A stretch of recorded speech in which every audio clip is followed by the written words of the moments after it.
All right, good evening, good afternoon, good morning, and welcome to my stream. The dual stream is still going on with both Twitch and Beam. We're going to see. Right. Oh, good and I can hear evening, myself. good Cool. morning, I was going to ask and for that. To my stream. So it tells me the Beam audio is working. Let me check in on. Let me check in on the Twitch here real quick. Welcome to my stream. So it tells. Yep, okay. All right, everything's working good in the audio department. I didn't make any changes. Well, I made some... Someone had a great suggestion yesterday, and I didn't know how to do it. I found a very easy solution. So we're going to test it out and see how it works. So yesterday afternoon, during the stream, someone said they were getting very confused on why I was answering questions they weren't seeing, which makes sense. That if you're... have a stream on two different services, only one part of the service is going to see a question if it's asked there, and so on and so on. So let me get the game going here. So is what I've done, as you can see it, I've added a chat. I don't know how well it's going to work. I've never been a huge fan of cluttering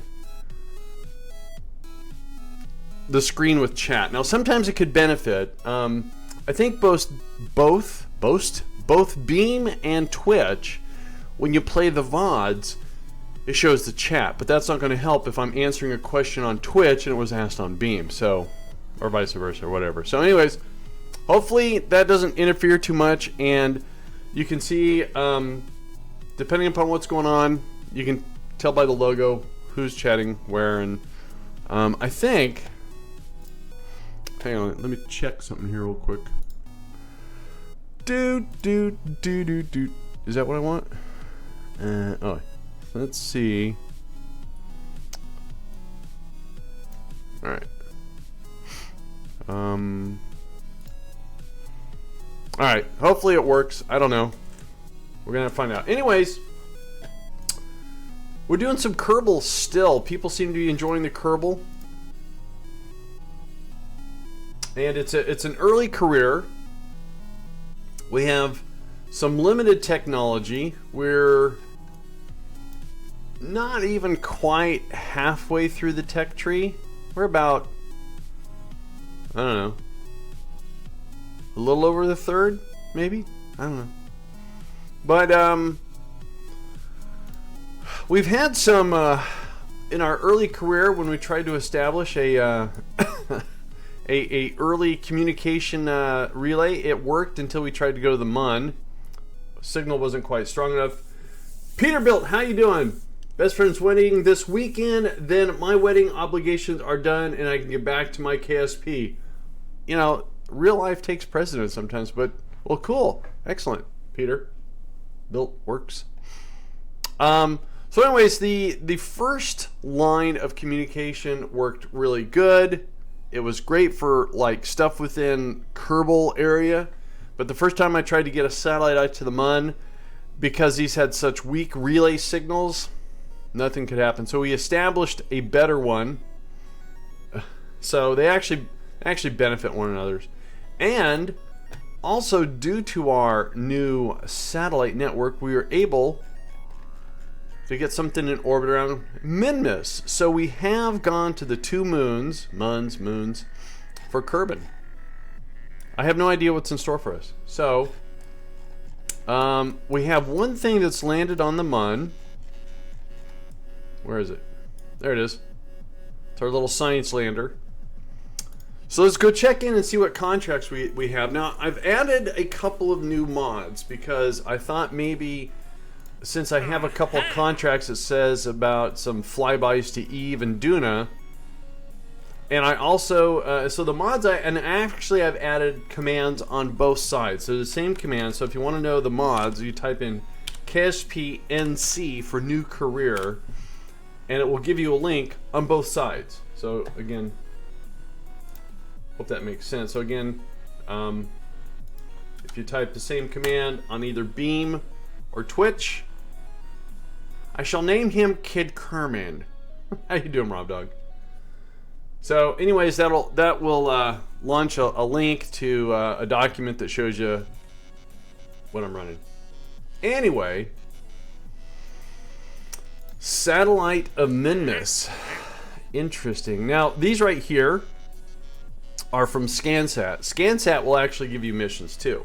And that's actually kind of cool because I might slowly expand this career by adding a few mods.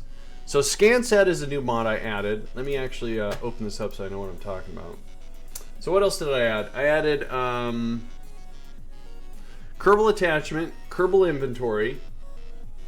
I added MechJeb and ScanSat. So that's what I added. The only one that does parts is Kerbal Inventory and Kerbal Attachment and ScanSat. ScanSat probably has the most parts because they give you some cool little scan. I had an itchy ear there. Scan thingies. Also to the overlay, I did add in what's playing. I'm going to actually probably. I don't know if that's going to be in the way or not. I'm going to leave it right there. So that's it. That's all the changes I made. Hopefully the chat works. If it becomes too cluttered or people can't read it, I don't know what to do about it. Anyways, so what do we got here? Flyby Duna, Flyby Eve. Put 2 Kerbals in orbit. Ooh, that sounds challenging. Because I don't think we have a 2 Kerbal command pod yet. Cross the... What's that? Achieve suborbital. Does that mean I can just go into orbit and I've achieved suborbital? Is that what that means? Soft landing on Minmus. Uncrewed. I like that. I like that a lot. Satellite of Minmus. Satellite of Minmus. Enter orbit around Minmus. Alright, so I think the same thing we're going to do with this one is what we did with the MUN. We'll accept that contract, but we'll put a satellite network around. Automated sample return from the MUN. Tengu, good morning. How are you? You have successfully landed on the MUN, but our scientists need to know more information about the elements and the makeup of the surface. Send a craft to land and return scientific data. Launch a craft and achieve a soft landing. Alright, we can do that. Pudman! The Kerbin line designates the altitude at which you enter space. Kerbin line is a pun. Well, I figured so. So it sounds like I've already done this once, but I did it unmanned, I think. I might have to put my glasses on. My eyeballs are tired. Basically, I put a unmanned craft into orbit and brought it back, and that seemed to have satisfied that.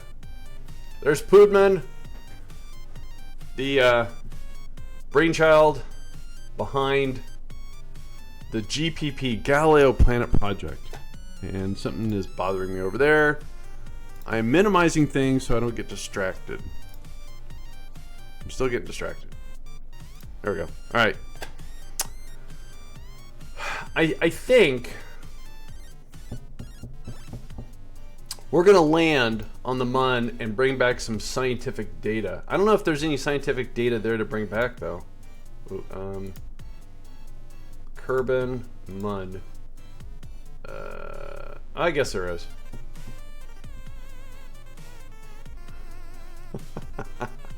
I have a child's mind.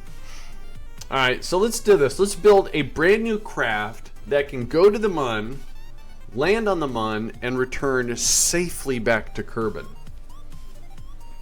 By the way, I am wearing, I don't know if you can see this, I am official partner with Discord now, and I got a hoodie. I haven't had a hoodie in about 40 years, so I forgot. I didn't know how the hood thing went, so anyways. So yes, Gamer Circle is partnered with Discord, and I very much appreciate that too. Alright, so unmanned craft. How much science do we have? Evidently we have a big black screen. 86 science. We're saving for something. I can't remember. I really don't see a need for this stuff yet. Alright, so our other landing craft, and I keep shutting out beam. Cam Legend, how you doing? Sorry about that. I had beam chat covered up accidentally.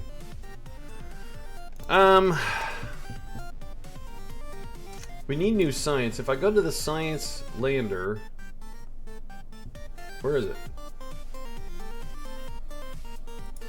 There it is.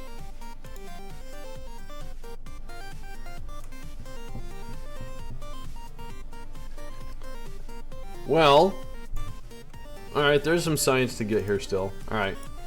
So, this was our first science lander. So, let's make it something a little different. Or a lot of different. Alright.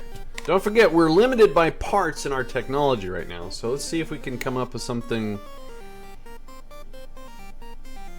kind of coolish. I have an idea. I don't know if I can pull it off though. So with the parts and at the early tech I am, maybe I can pull off like an early Apollo style ish thing. Not the full thing, but part of it. So let's come up with a lander. What do I have for...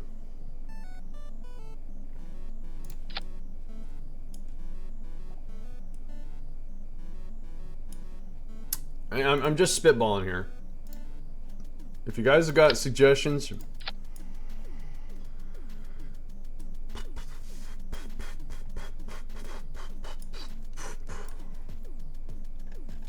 all right, I think I have an idea. So, is what I want to do is we're gonna make a vehicle that's gonna land kind of like Apollo, and when it leaves, it's gonna... Do I have the science? I don't have the science thing yet. Alright. So we're gonna have to put the science on the top of it so we can return it back to Kerbin. This is gonna be kind of fun. Kinda. Okay, so let's see here. Let's see if we can do this. So if this is gonna be our lander, and this is going to be... Oh, wait. No? Yeah. I don't know. Hey, I'm thinking still. Trying to figure out a good base.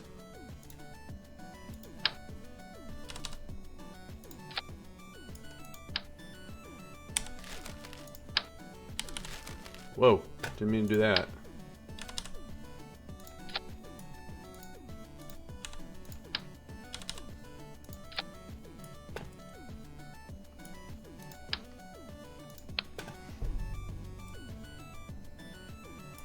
Alright, I have an idea.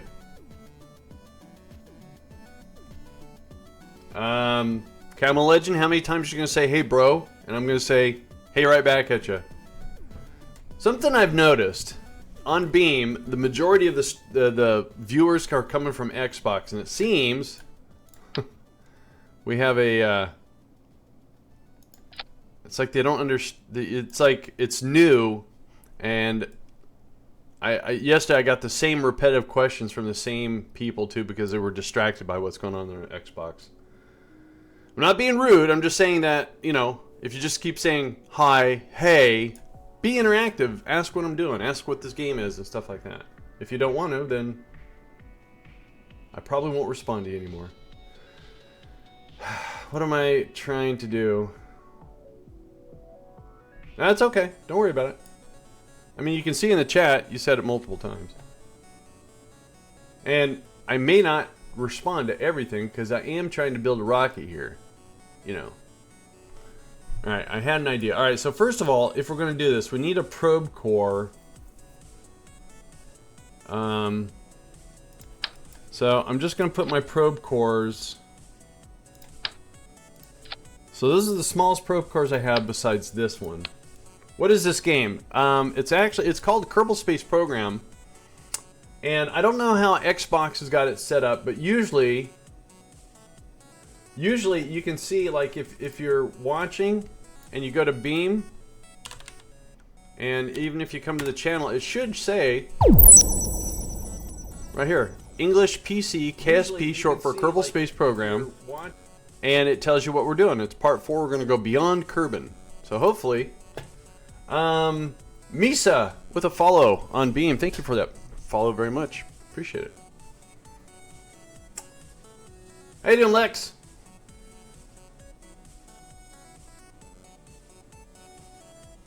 All right. So I got my 2 probe cores.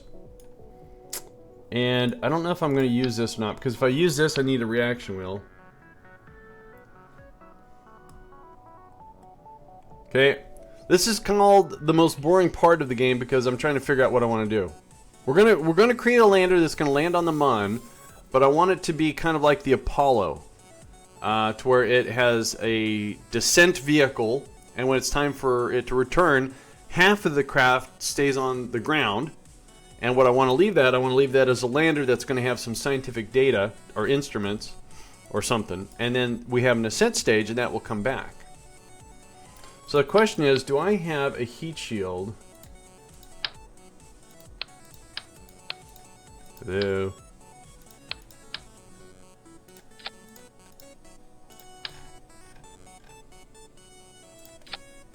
Alright, that'll work.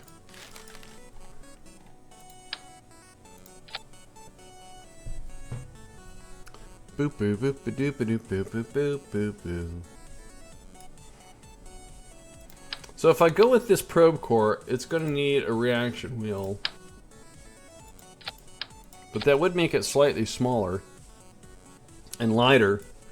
And if we went with that, then our fuel would be an Oscar, which would be more than enough to get that.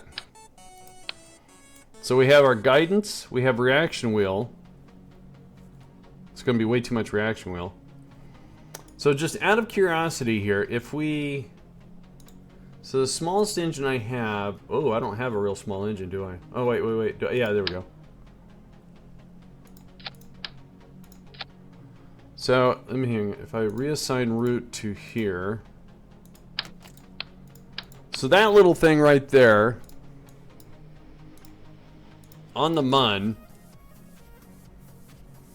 So we would have to, if we're going to return this, we'd have to do something like, the design part is the most interesting, gives me lots of ideas for your own game. Well, I appreciate that, because when I do it, it's basically, for me, KSP is basically Legos.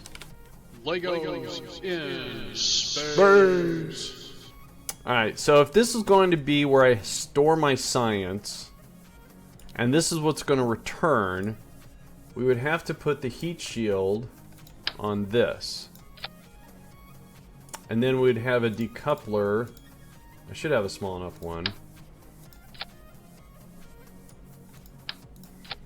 So that's the return vehicle that's going to be over here.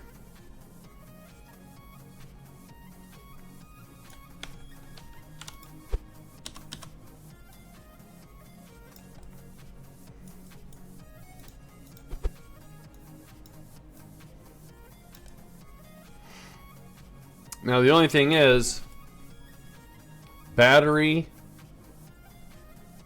Alright. So again, we decouple, because the decoupler's here, so it would leave us with our heat shield.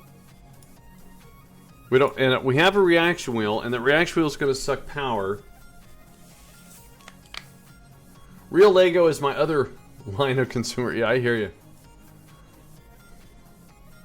I mean, because this could work. There's our parachute.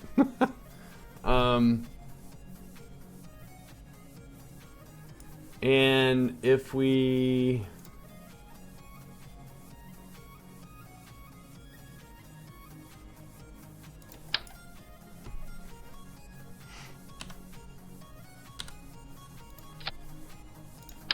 We need to get more science.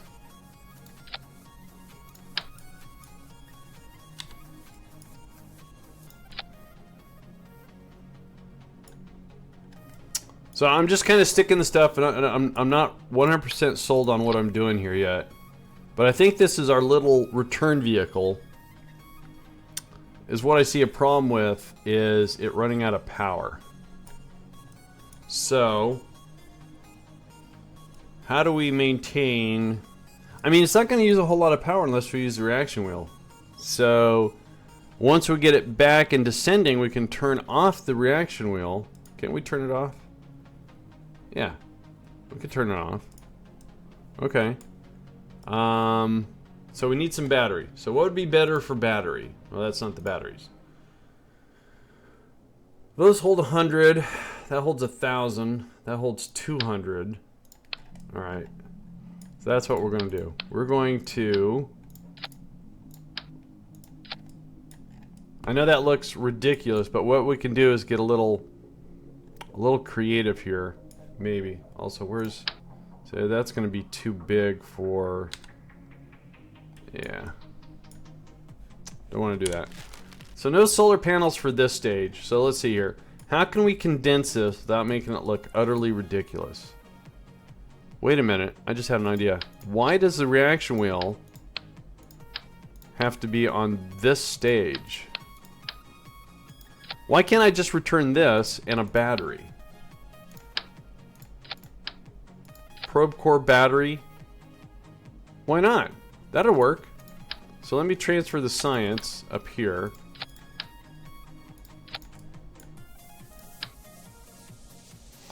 I'm trying not to cover up the light so I can see the battery level. Alright. So we decouple, and this is what's going to come back. Now there's actually a science container in the game. I just haven't unlocked it yet. So all this is what gets detached because we don't need any of this. We don't.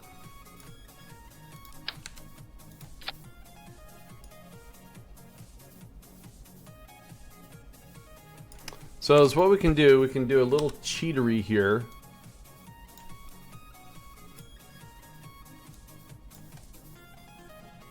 Something like that. And is what we can do is the same thing here.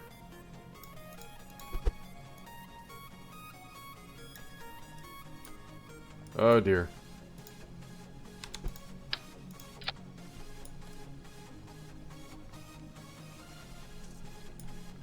I don't have a smaller fuel tank, do I? I don't.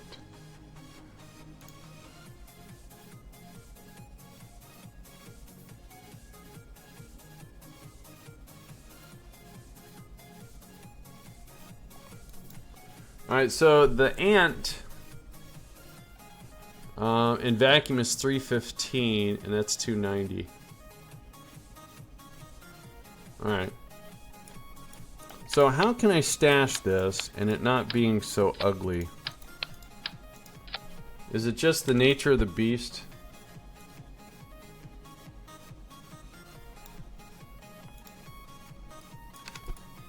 Alright, that's not complaining. And if I attach this here, I still get that.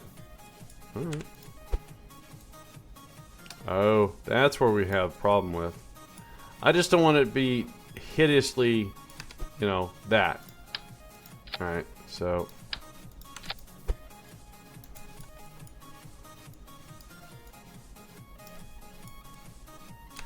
Alright, so that's our return vehicle. So we're going to return with awesome amounts of fuel. Alright. So we need to actually...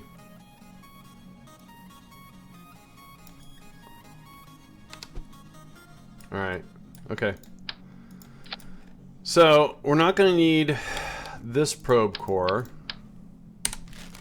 Now, let's go back and see. So I want this to fit in something and not just stick on top of it. So I need some sort of a container. So if I take...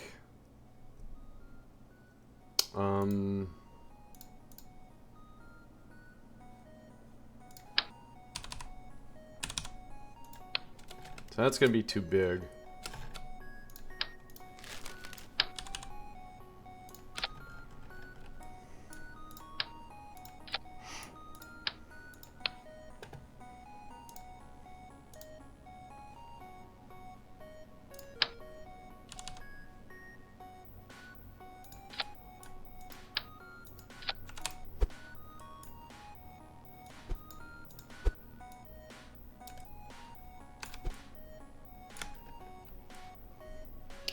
It's like a little tiny mini CSM CPI.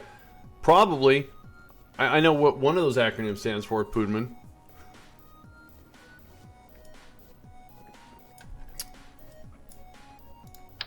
Trying to come up with a... Oh, you know what I need? That won't work anyway. Whoa! Put it back. Dang it. Put it back. Put it back. There you go. I need to put a decoupler. Holy shnikey, that's big.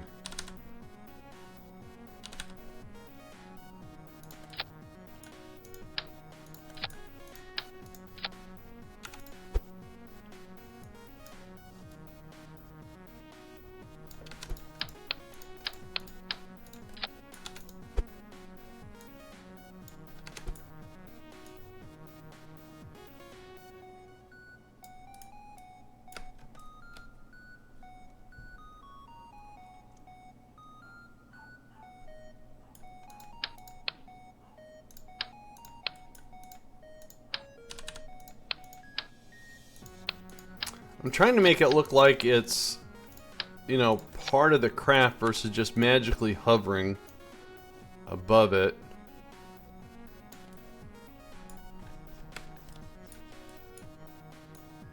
Something like that.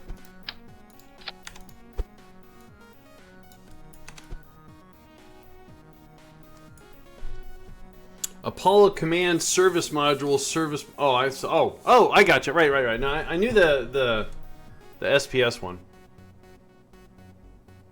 Remember, don't know anything about rockets. I know Kerbal rockets, barely. More and more I look at that, that looks kind of dopey.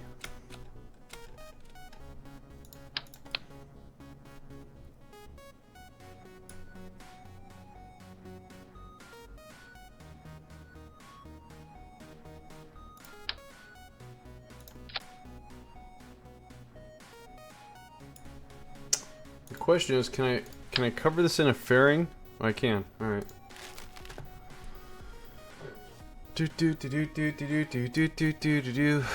All right. Well.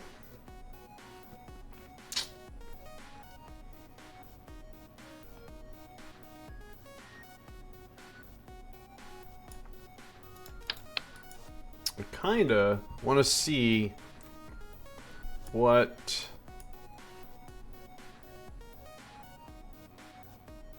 I mean, I know I said I didn't want it to make it look like it was just stuck on top of something, but it's kind of seeming like that's what it looks better with.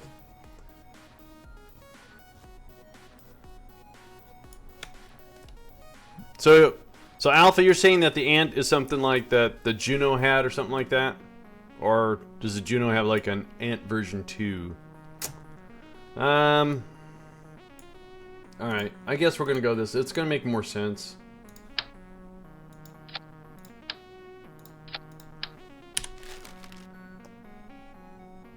So this is going to be our lander. It's going to stay. There's nothing in stock in the game. Oh, got it. All right. Some sort of engine that I'm unfamiliar with, but I understand.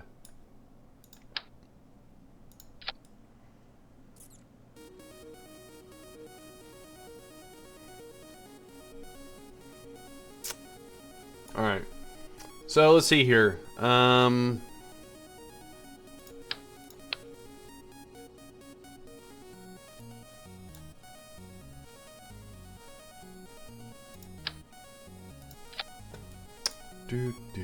Alright, so landing on the Mun. This actually could land on the Mun and take off by itself, but I think is what we're going to do here.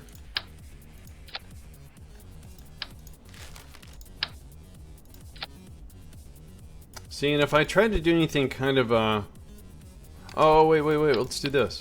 Instead of that, let's do this. This might look a little bit better. No, that doesn't look any better. It's just, God, that's so tall. Well, wait a minute. Why do I need 2 batteries? I don't need 2 batteries. I have a battery here. If I want this lander to stay, it needs a probe core. Wait a minute. What am I talking about here? I don't need 2 batteries. I have the battery here. I said that 3 times already.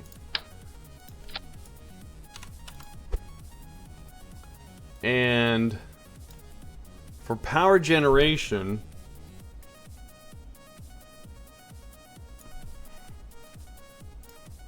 I mean, it's a 3-day journey from the, or 2 days, no, 2 days or 6 hours. Martin, how you doing? I love mobile processing labs. We're going to do something weird. So anyways, how's the chat working out? Is it readable? Can you guys see it? Does it help? Does it hinder? I don't know.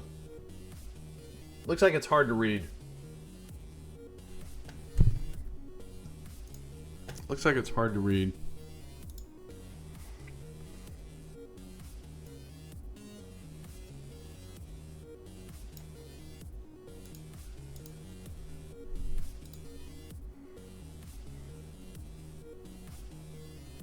On mobile, I guess.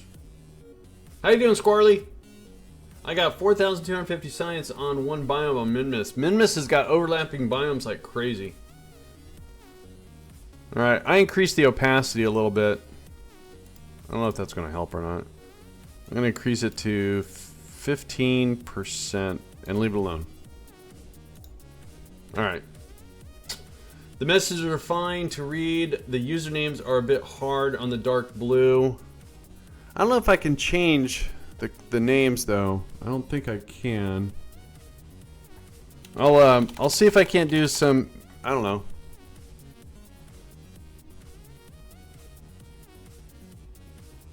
Maybe I can do some CSS stuff. Thanks, Poobman. Appreciate the input. I think I can almost unlock the tech tree with that. Wow, that's a good find. If you haven't collected any science from the Twitch name colors aren't being shown, just the default one. The Twitch. What? Really? What? Hang on.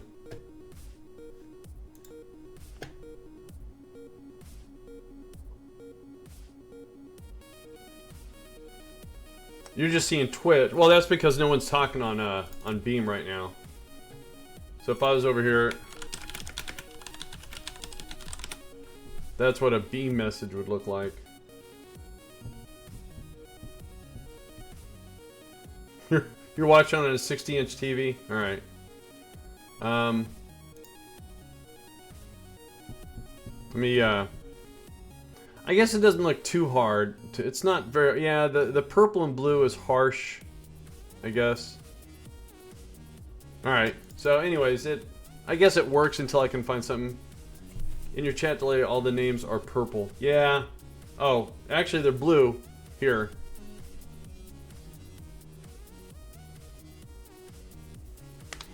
Yeah, I don't have a whole lot of choice in colors. I'll have to ask. This chat overlay comes from... Restream, so I might have to find something else. Alright, back to the rocket building. So, I don't need the battery, but if this thing's going to come back, that battery's not going to last. So, if we go to power generation,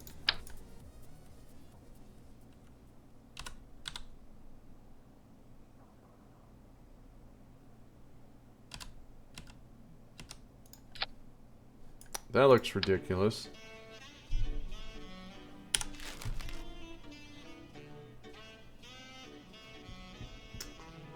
See, on my screen, Alpha, I see the chat colors as blue. Well, that's in, hang on, what is it on Twitch? Whoa, where's Twitch? Yeah, where's Twitch? Yeah, they're all blue to me, Alpha.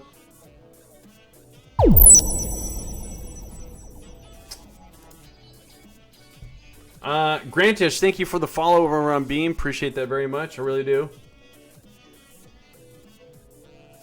Yeah, the hibernate would be a good solution. I think you're right. Then we probably don't have to do that. And by default, someone was very kind in the forums to write me a patch to where it always has the hibernate in auto. So I won't worry about power generation.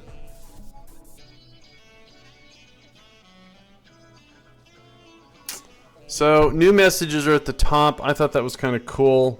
Maybe I'm wrong. Let me see. I can change that, I think. There. I switched it. Alright. That's all you get your way, okay, Alpha? Alright, so back to the rocket here. So this is our return. And so what we're going to do is... Is this still set? No, we're going to set this to... like 5. Oh. Alright, and then...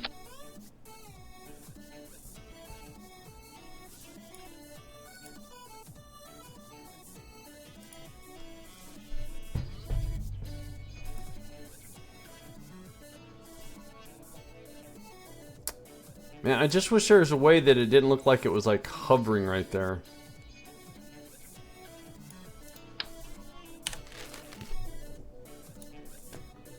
Is there a structural piece that I can... How you doing, Bailey? 187, good morning to you.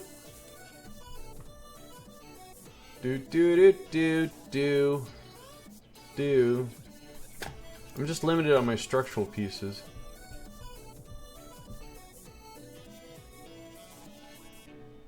Jack Tech, what are you sharing there?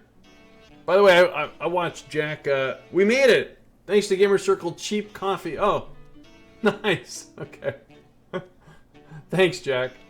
I was watching Jack's Twitch earlier today. It looks purple. Stop it. It's not purple. I've already shown. It's blue, but the logo for Twitch is purple. I also have to ask, who's that guy in your avatar pic? Who's that guy in... What do you mean, for the robot? Or for me? That's me. That's me.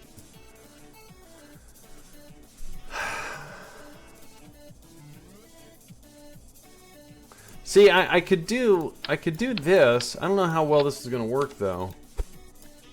We're going to test this. I don't want this thing to explode.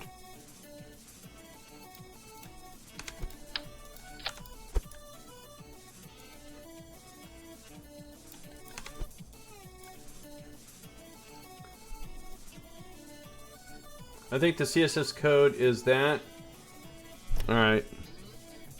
Foodman, let me... Well, I don't have... I'm going to have to ask the people on Restream, but let me capture that. And we'll ask. And again, this was just something really quick I slapped together yesterday, so... Alright, so this is... almost there. So this actually should be able to land... I'm going to do something kind of different here. So these guys... So on the mun, if I go... I like that. That looks kind of cool. But I'm going to do something even stranger here. I'm going to put these guys on the inside. Like that. Now I do need a reaction wheel for here also. I don't need a big one though. Thanks, Poobman, for that. I appreciate it. I will ask the guys at Restream, because I don't think I have direct control over appearance. See, I see window opacity and stuff like that. Font size for the nicknames, all that. I don't see a color control, but I'll have to put it maybe in the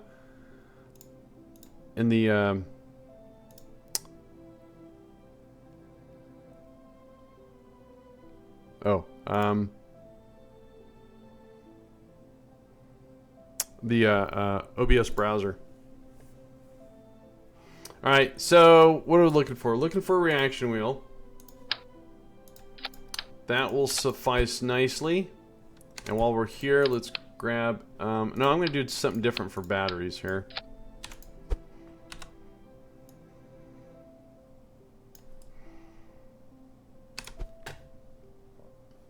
So that's got a reaction wheel.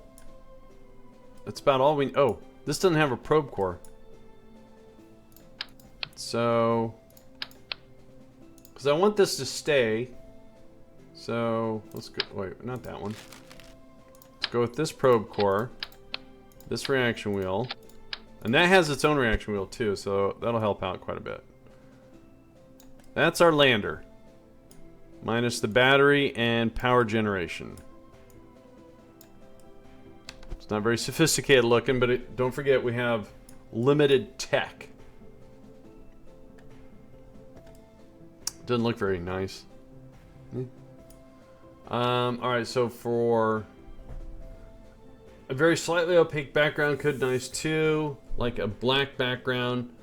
Well, I have the opaqueness, Pudman, cranked up. It's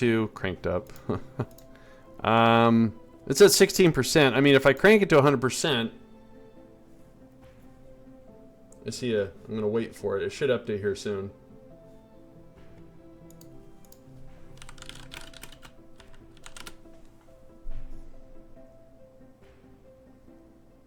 See? So if I crank the opacity down to like 15, that's where it was.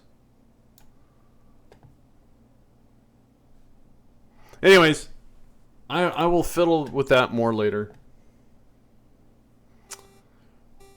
Alright, so a lander.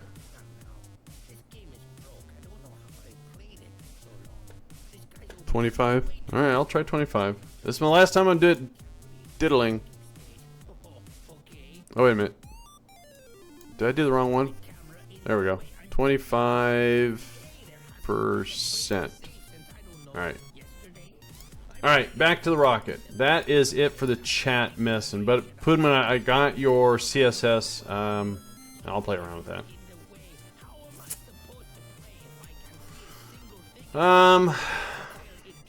Oh, right. So we're gonna grab some power. Don't need that many.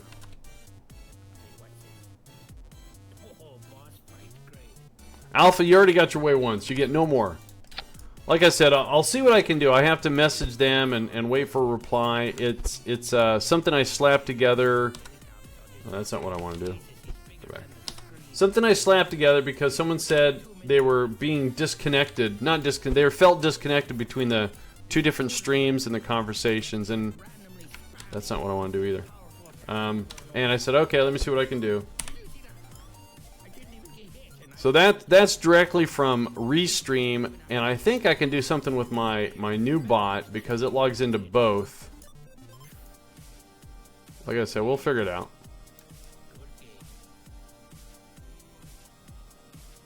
What am I building? We have a contract that I didn't accept. It's to do a soft landing, collect some science on the Mun, and return the science. So this is going to be our Mun lander, Mun science return. Mun science, sorry. So new career, Mun science return. I have to go accept the contract. Easy peasy lemon squeezy. Well, yeah, but robotic, no, automated sample return. Launch a craft, soft landing the Mun, return. Okay, got 120,000 Kerbuckle bucks. Cha-ching. All right. So we already have our landing stage has more than enough, and even our ascent stage has more than enough. So now all we need to do is get this to the Mun. And I was just working on power generation, which unfortunately we only have these guys. I say unfortunately, but they'll work. They'll work just fine.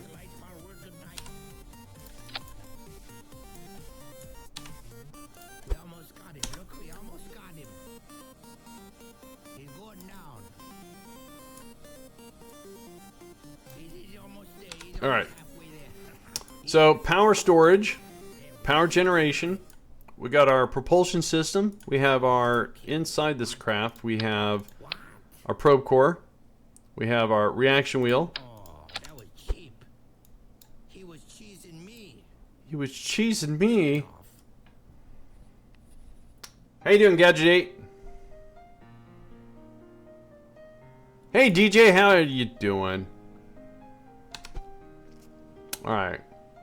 So now what I want to do here is, I want to put a fairing around our little... Oh, I need to put landing gear on this thing.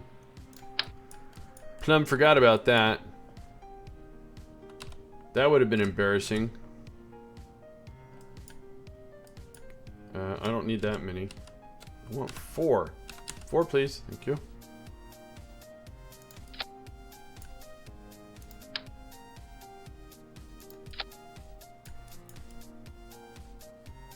Okay. I think.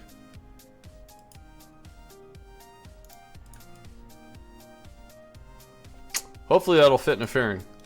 I guess I could, I hate doing this to landing gear. We're gonna put this on the launch pad to see if this works. You like the overlay? Well, I've had a lot of feedback. Colors they don't like, they'll pass it. No one likes it, except for you, DJ. I'm kidding.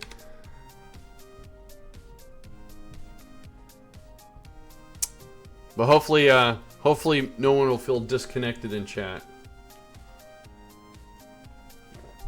Alright, so to get a fairing around this, I will need a decoupler.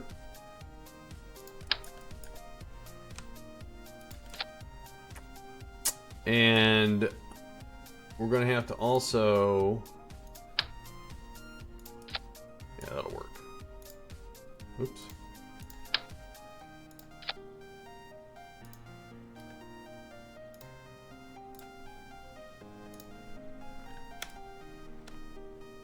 Oh, wait, before I do that, before I do any of that, let's go test and make sure landing gear work. KSP is great. Yes, it is. Yes, it is. Okay, so the test here.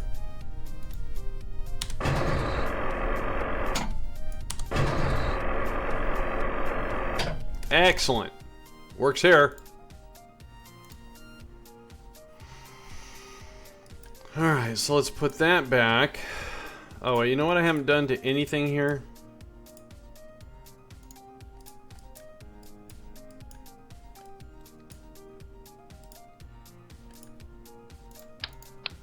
Dang it.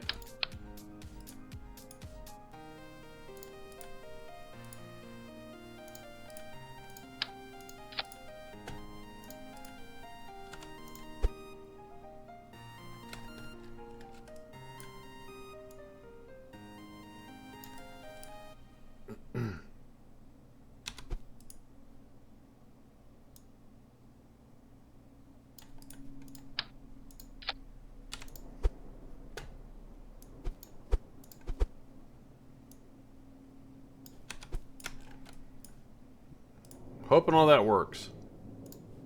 Oh, I didn't want to do that. That's what I wanted. Alright. So back to... Oops.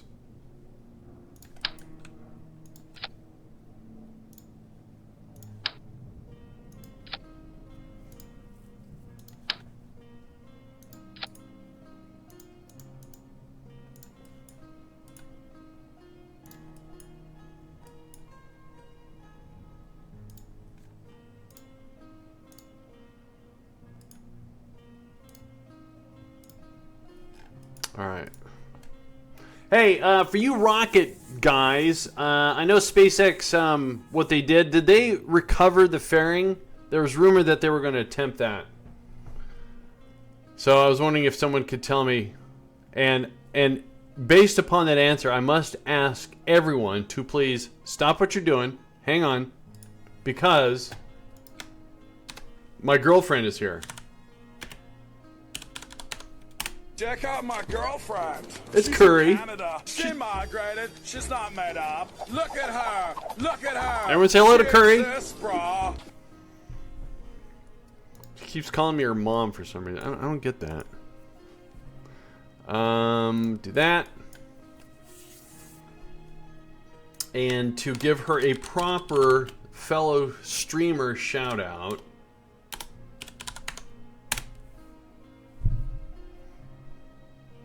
pizza and donuts. See, pizza and donuts. She is a streamer, and I'm gonna say this. From you can't use my 3 golden rules on me, young lady. No, you can't do that. Did I get a haircut? Yeah, I did. But from the top of my lungs to the bottom of my heart, Curry is a fantastic artist. All right, she does amazing stuff. She's been doing some stuff for some people, some pro bono stuff. Pro bono? Yeah, pro bono. So give her a follow. She's a gamer. She's a nerd. She's a geek. The one caveat that I must say, I don't know why I was talking to the microphone. Hey, Dad Elf, how you doing? The one thing, she doesn't seem to think I have a good comic book guy voice. That's it. She does not think my impersonation of the comic book guy is any good at all. She thinks hers is better. Yeah, you're a gummer. Alright. So, and that was not throwing her under the bus. That's fine. Everyone's entitled to their opinion. Whatever. Okay, so we have our lander. We have our ascent. So it's time to get this thing to the moon.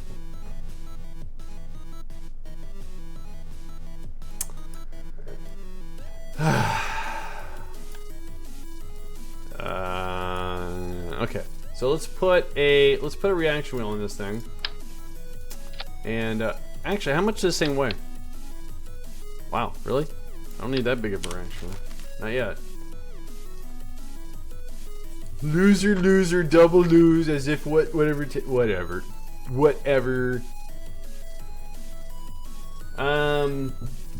How good are you at being a rocket engineer? I am not a rocket engineer, so I am not good at all at being a rocket engineer.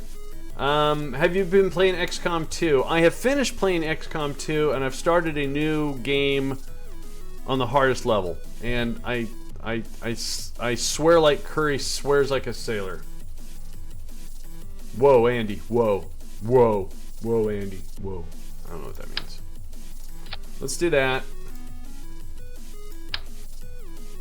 I'm on Beam and Twitch. At the same time, yes I am.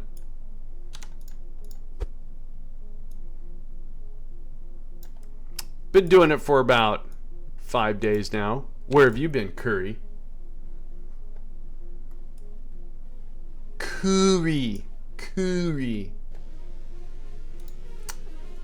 You can tell we're related.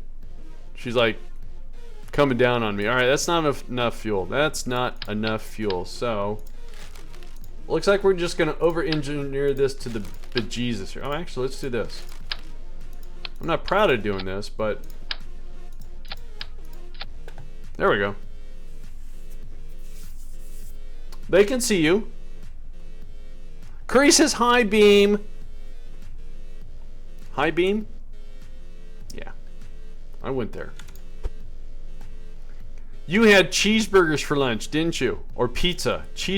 You had a cheeseburger pizza flavored sandwich. You had a pizza flavored cheeseburger. I don't know. You had pizza. Alright, well, that was close. Alright, so I think... So, that's good. All that's good. This is a weird looking rocket. I've made weirder. Don't get me wrong. Oh, you know what? That's a problem too. We don't have any sort of aerials here. So how do I buy stuff from the grayed out tech area that I can't yet research? If you're in science mode, I think you have to spend your science. You would eat it. I get it. I'm a closet fat kid. Whatever. In career mode, you have to unlock it with your science, Rob Dog. All right, so hang on. I gotta back up a step here. I have this whole thing set up, and I don't have any aerials, no antennas. I don't know what I was thinking. I got distracted by my girlfriend. She's getting married. And I didn't get an invite. That's okay. That's okay. I just want to say that. I'm not going to say it again. I did not get an invite. That's okay. I'm not going to say it again after that. That was funny, I thought. All right, so let's do this. Can we fit... Oh, dear God. Oh, we can do this. We can do this. All right, we can do this.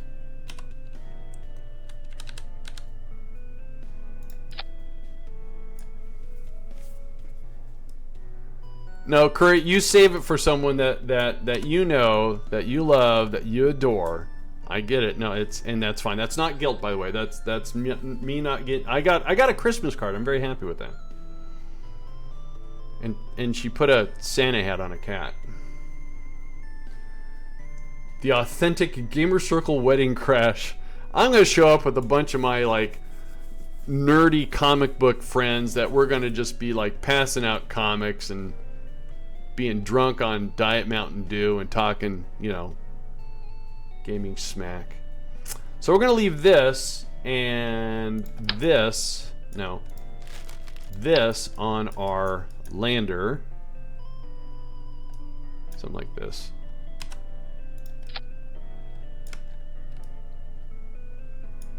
Alright, I'll do it after the stream, DJ, unless I absolutely have to do it right now. Do I have to do it right now, DJ? I'm on a roll here. Because I'm building a rocket. It is so... I know it's expensive. We are going to the Mun in Apollo style, which means the craft I'm going to land is going to land. We're going to leave something, hopefully, and we're going to come back to Kerbin with some science, hopefully. Fish and chips and called it a day. There you go. Just show up in your jammies and going, look, we're married, see you later, have a nice day. That's what I would have said. And then we're going to put this right here.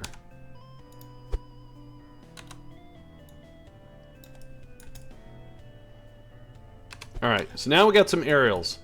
Cool. Put this back. Let's make sure we're still good here. Yep. Still good. Nick would be so triggered. You know, of all the words that people use on the internet, triggered is like just... I don't know. I get triggered on the whole triggered thing. Whatever. Andy, the Soviets actually did an unmanned lunar sample return. That was a Luna mission, wasn't it? I believe so. You may want to do it now. Well, maybe after the rocket launch. Alright. I mean, people say they're triggered, and, you know, I don't know. Oh, thank you, DJ. No, thank you for that. I appreciate that very much. DJ has sent me a copy of the Jackbox Party Pack number 3. Thank you, DJ. I appreciate that. That was awesome of you to do that. I wish there was an alert for Steam gifts or something like that. You use that just for me? God, Kira, I'm gonna cry. Not. Alright. So, this guy needs to have an antenna. Thank you, DJ. That was very, very, very generous of you. I really do appreciate that. DJ wants me to start doing gaming with people that from my channel, and that's a way that I'm gonna do it. I almost got that game, the H1Z1 kind of clone thing. DJ's everywhere. He's on Beam and Twitch. He's here. See, he's up above. DJ. She's not paying attention. She never listens to me. She has never ever listened to me. Except for when I contradict her. Then she listens to me. I don't know if I need all this battery. But you know what? It allows me to put pretty lights. Whoa.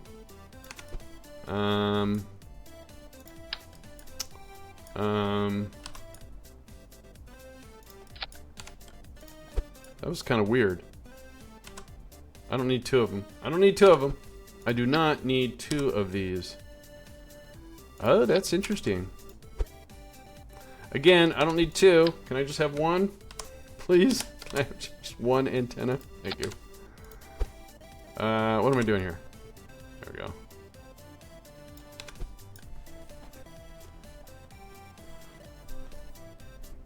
This jam? Yeah. I added a couple overlays to my dual stream. People were asking what kind of music it was, and I kept having to look. So let's make sure we don't lose any power.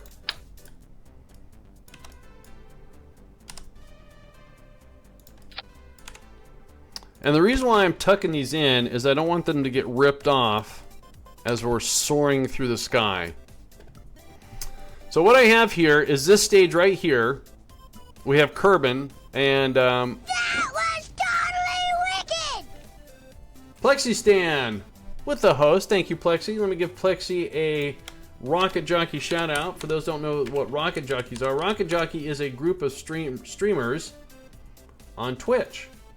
I do not belong to any such team on Beam yet. So, Ladies and gentlemen, Christ. boys and I girls, knew that was me. a fellow rocket jockey has entered the stream. He has. Please click the supplied link and, And give him a follow. This is not a command. Just consider it a moral imperative. And know you have made the correct choice. Also, since everyone knows that Curry is my girlfriend, Curry, I have a question for you. Are you ready for the question? Yeah, she's a serious Rocket Jockey fangirl. They're called roadies, Curry.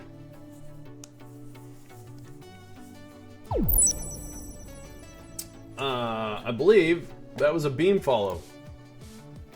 No. What the heck's going on? Oh, I'm sorry. That was Crawdad with a follow on Twitch. I'm sorry. Do you know what March 29th was, Curry? Check your calendar. Check your calendars. Look up March 29th. Tell me what your calendar tells you. That was Twitch. I know. I'm sorry. I use the same sound effects on both, and I didn't have Twitch open. Swordsman, how you doing? All right. So what we have here is 3 stages. This one is the stage that's going to get us from. It's Lord Crawdad. Sorry. How you doing, Lord Crawdad? Oops. My bad. That was totally wicked! Swordsman with the host. Thank you for the host there, Swordsman. Appreciate it. Yes, it was Wednesday. It was also my birthday. I streamed for 8 hours, and I did not see your presence at all. I just want to throw that out there. I had a lot of other people coming in to celebrate my birthday, but not my girlfriend. Thank you, Crawdad. Lord Crawdad. Alright, so let's set this to atmospheric. Let's see. I do believe... Yeah, I know you're sorry. I know. I just wanted to put that out there because this was all over Twitter. We had a guessing game so you could guess my age. You almost walked out on my wedding. Oh, work had been a crap slow. I got it. All right. No. Keep your job. That's how you feed the cheeseburgers. Anyway. Sorry you had a crappy work day. So now we're going to set this to atmospheric. We're going to build our lifter to get this off and over to the mun. Maybe you'll draw me something pretty. Or send me a pizza. I don't know. You're not a garbage friend. You might be a Cabbage Patch friend, but not a garbage friend. Alright, what are we going to do here? By the way, no one guessed my age. Everyone said low 40s. Awesome. One guy said 72. What are we looking for here? Do we want to... Let's upsize this. Let's upsize this rocket. Let's give it some girth, shall we? Get treat stream? Hang on a sec, guys. I have to educate my girlfriend. She doesn't visit my Twitch that often here, so... Get Twitch stream. Oops. Snacks! Look at that! Snacks! Look at that! Treat stream! Look at that! Oh, it's closed right now. I love Curry so much. Girth! How you doing, Samuel? Gamer Circle, do you ever get bored of playing KSP? I love KSP, but sometimes I get bored of playing it. I have not got bored of playing it, no. Because of the community, the interaction with holy butts. I will not talk about your derriere. As holy as it thou is. Hi, honey pie! Oh, God, that high-pitched voice hurt other parts of my body. So anyways, no, I don't get bored because there's just so much you can do with Kerbal. I mean, yes, you're launching rockets and you're launching planes, but I find it a challenge. When I watch other people's streams and I see what they're doing, I'm going, hey, I like that. But I don't know what I'm going to... I got this new career, which I'm finding challenging. I'm laughing at my girlfriend. I find this one challenging, this career, because I have very limited mods. And then the early career is always so much fun and challenging at the same time. We're going to upsize this. We're going to upsize this. So we're going to go...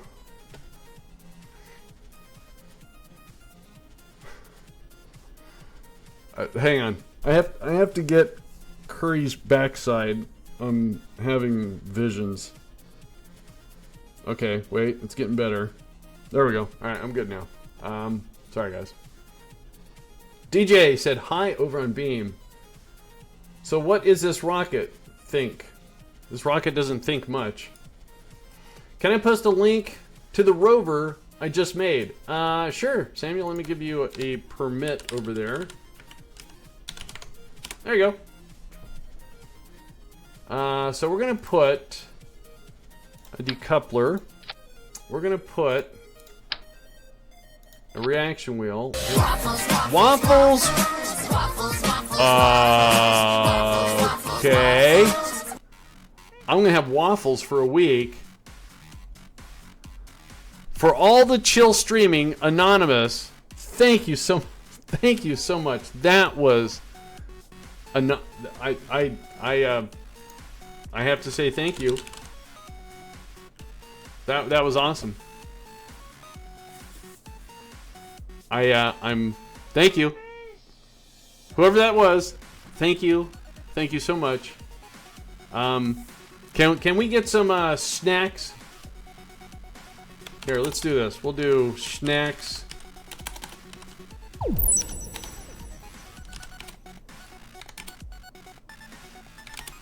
Lots of snacks. Thank you so much for that, Anonymous. That was awesome. That was by far above and beyond. And yep, I'm a little warm in some areas. So thank you so much for that. Thank you, Swordsman. Thank you, Curry. Appreciate that very much. Swordsman comes in with a single cookie. You want my cookie?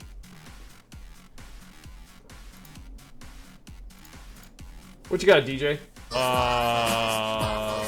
Okay. Thank you, DJ.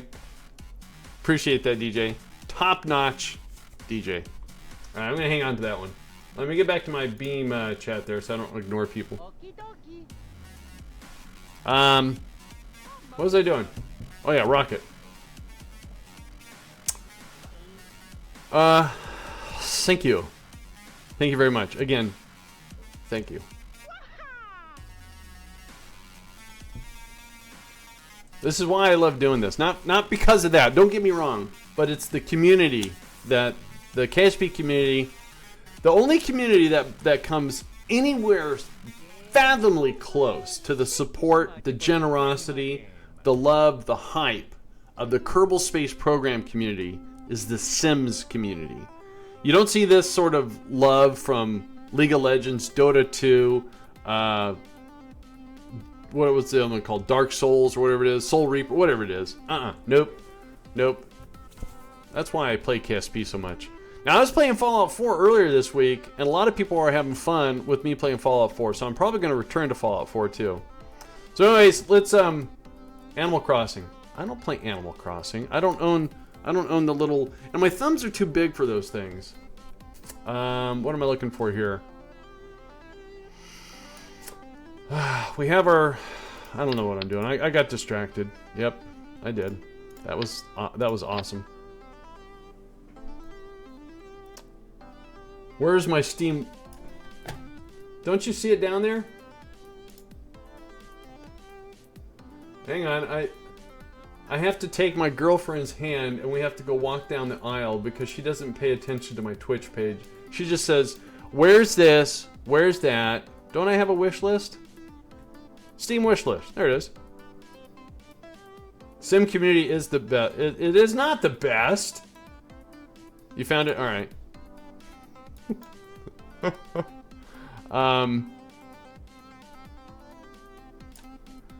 Anyway, Curry's awesome. All right. We're going to put a big fuel tank. I don't know what I'm doing. I got so sidetracked on that. It happens. All right. She is awesome.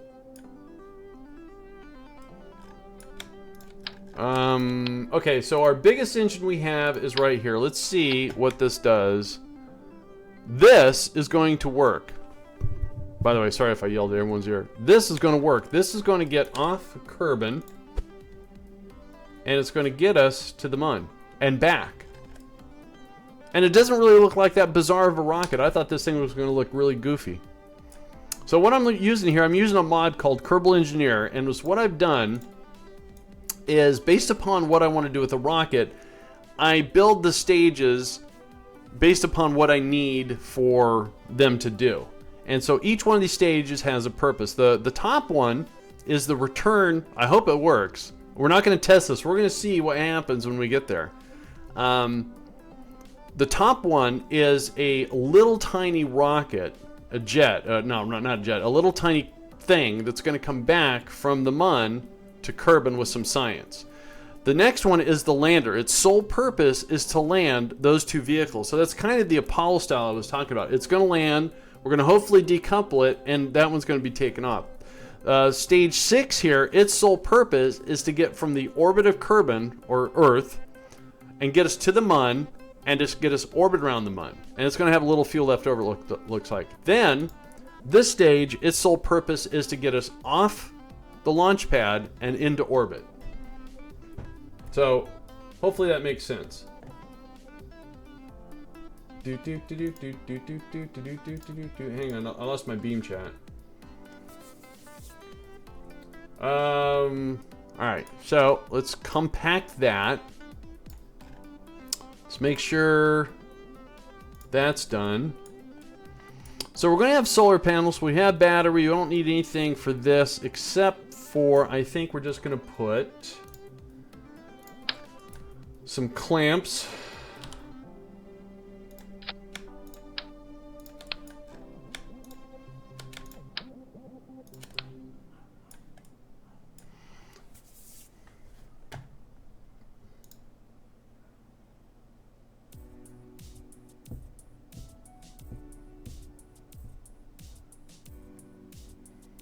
All right. So, does anyone have any questions about my rocket? Any concerns, anything? Because we're about to launch this. Make sure no Kerbal sneaks on board. Yesterday, we lost Bob Kerman. But he's back. We had a ceremony. Did it work? I don't know.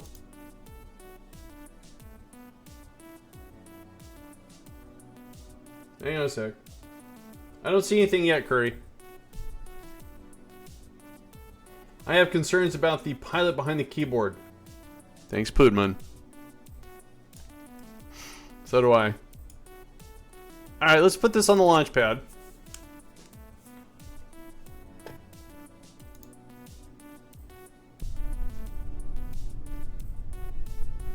I don't have Steam running. I'm just looking at my... Oh, it's nighttime. It's nighttime. Wait a minute. I want to do something. I want to do something. Hang on. Wait. Something real quick. Real super quick. If I remember where to do it. Alright. Since I know it's a nighttime launch, we're going to put lights on the clamps.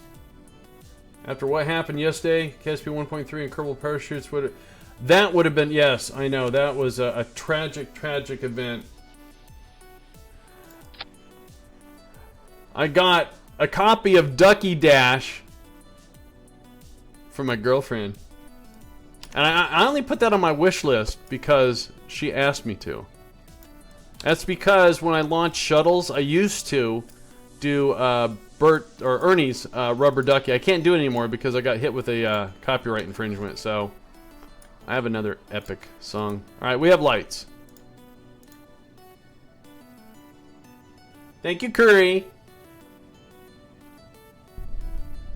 Alright, now we can turn on our lights. Look at that. We illuminate our rocket at night. Cool, huh? Alright, anyways. Since this is an unmanned craft, we're going to launch this in an unmanned way.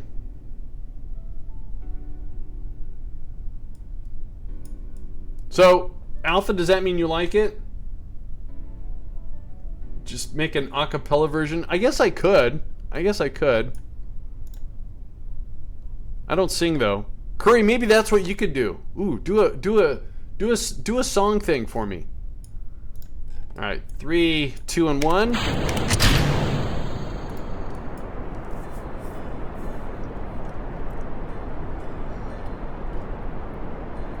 That would. I mean, I could do that. I don't sing though.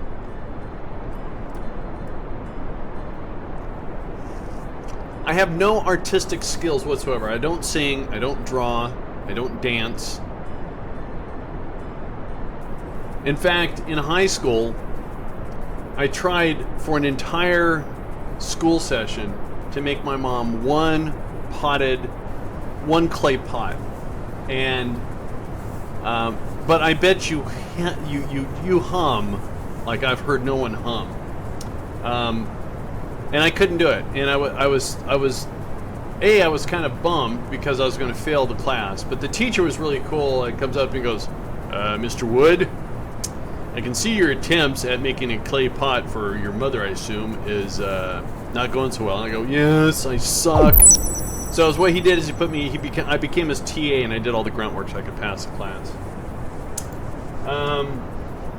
Phase 1546 with the follow over on Beam. Thank you for that. You're new. Well, welcome, FaZe. I'm not so new. I am what I call seasoned. We could do a fan version. Oh, look at DJ coming up with ideas. No, I don't want that. Stop. Fine. Anyways, Chrome was complaining. Chrome wanted me to do something. I said no.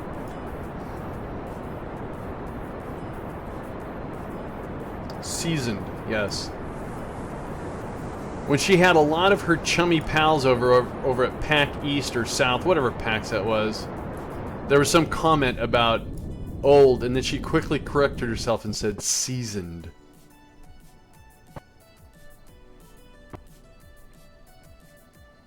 Alright, so we got our rocket up to, we're coasting at 80 kilometers. Or 80,000 meters. And we're going to coast. She didn't think I heard that. I am like the best Twitch lurker there is. So we need 1,317 Delta V to get this thing into orbit. And we currently have 1588, so we got it. You got it from... Yeah, I know you did. I know.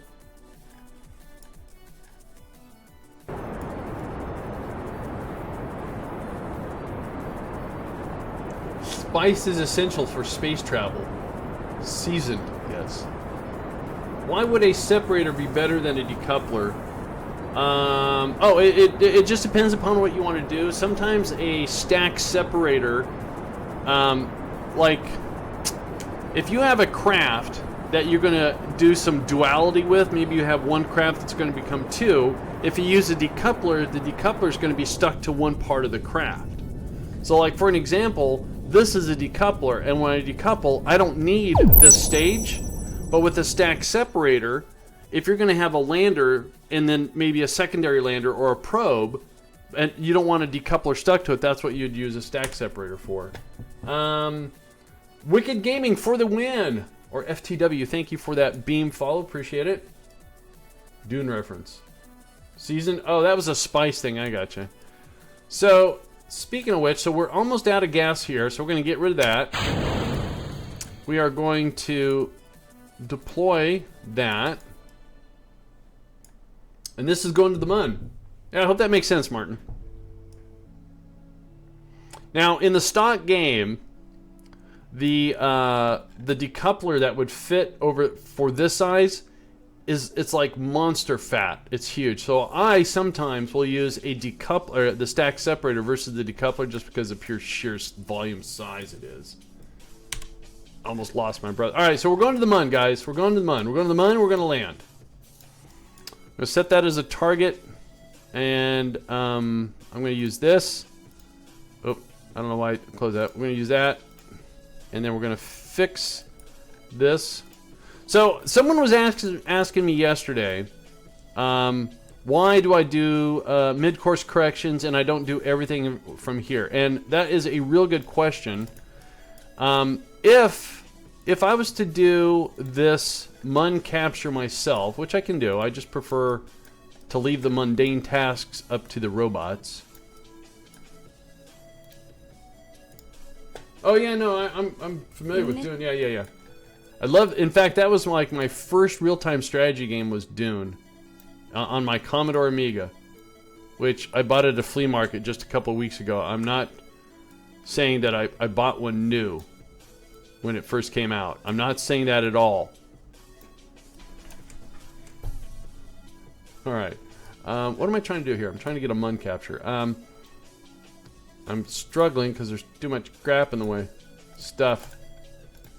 All right, we got this. Wait, where's the MUN? Oh, no, where's the MUN at? MUN's way over there. There we go.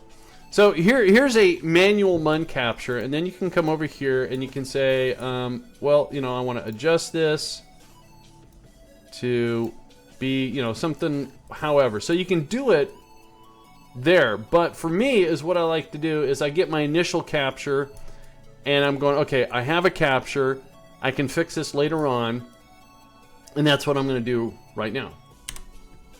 So this capture is going to be a 51-minute burn, or 51-second burn.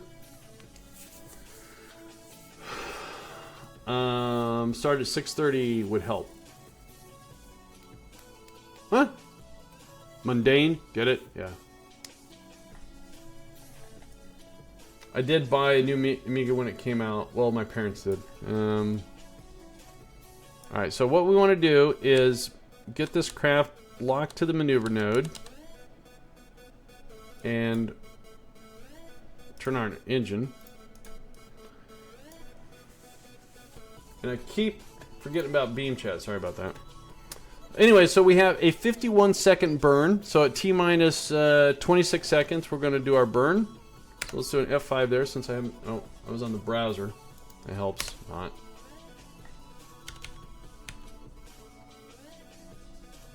Seconds, we're going to do our burn. I hear myself. F5 there since I haven't... Oh, I was on the... Why don't they remember that it was muted? So we're accelerating time here. And the reason why is we have a maneuver node that we're maneuvering towards. So this is where we're going to start our burn to the MUN. And this is where we are currently. So we're going to fast forward over to here.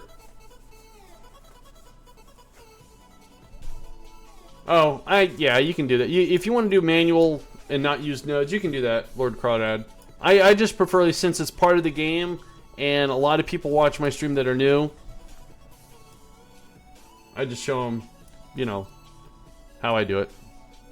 But yeah, everyone's got their way. You can do a manual. You can launch. You can time it to where when you launch from the Kerbin, to if you get the moon in the right location, you could do a straight prograde burn and intercept the moon too. So yeah, I've seen that. It's all good. So anyways, we're going to get locked onto our maneuver node here. And when it says you have an estimated burn time, this is actually a mod called Better Burn Time. And by the way, I did put, see if I can get to it in time. I should. That is my, that is the mod list for this career, which I put in both chats. So Better Burn Time gives me the estimated burn time, time to node, which is also here in Kerbal Engineer.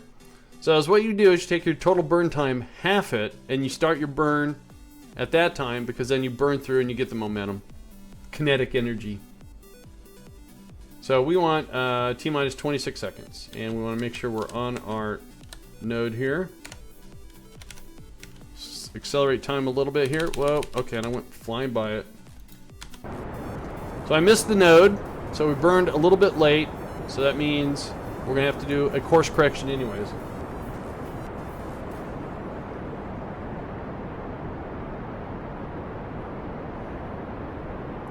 Acapella. That's funny. So what we're going to do here is we're going to check this out. And as this burns, we're going to see where our trajectory is and see if we can't do a little bit of a correction before we do another course correction. Because here's... There we go.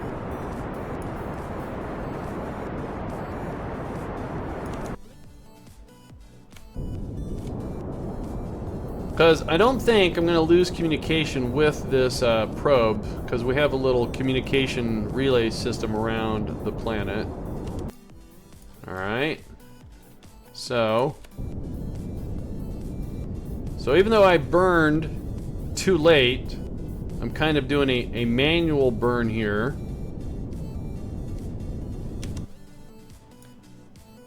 But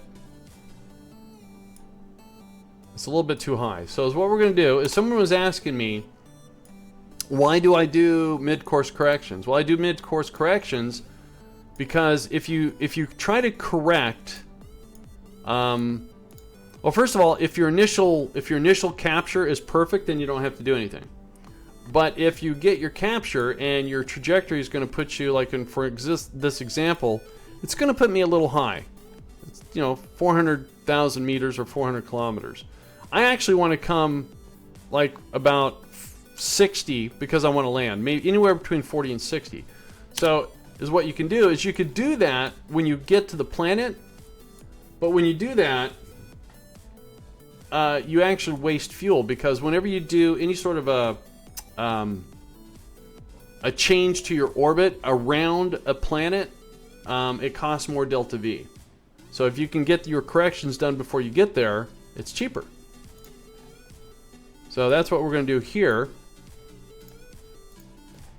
So by using a mid-course or partial course correction, I can do this, and I want to bring this down to about, I think about 40.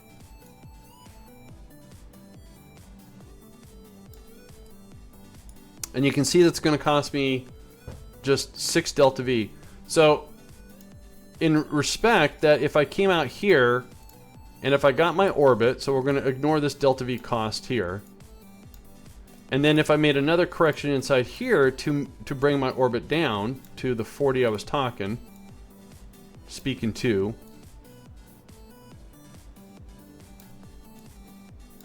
so this would cost 86 delta V.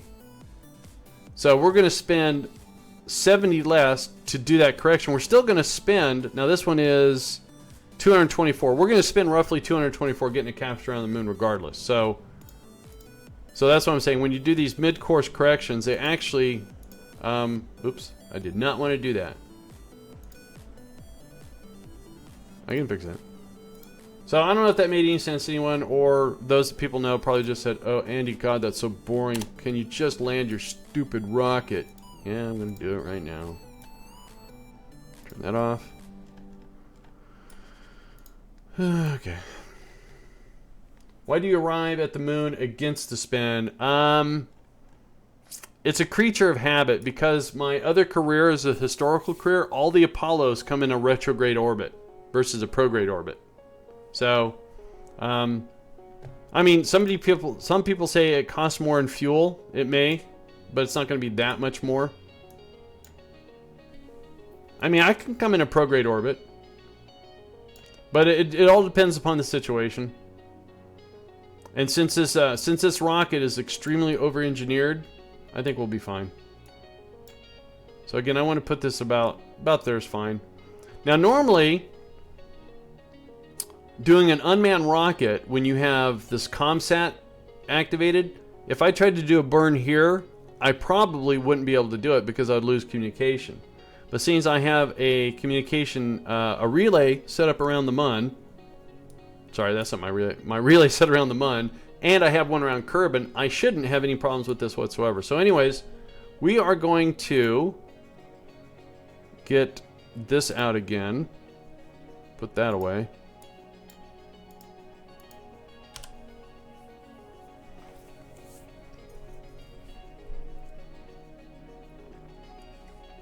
But not all planets spin in the same direction, so,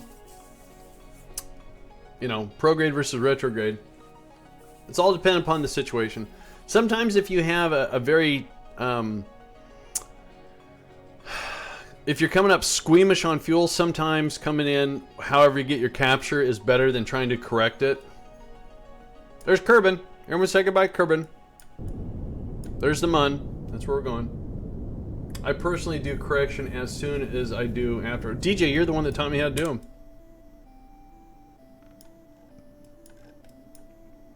So now we're going to get our capture, our orbit.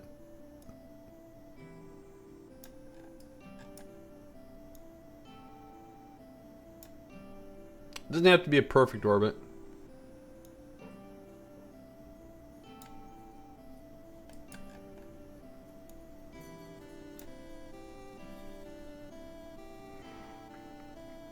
Alright, so let's do an F5. And I don't think... what do I want to do here? Where's my antenna? There we go. So we're going to extend this antenna.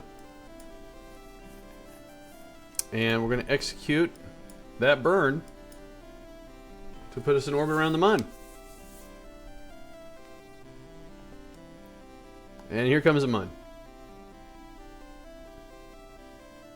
You nearly sat on your controller.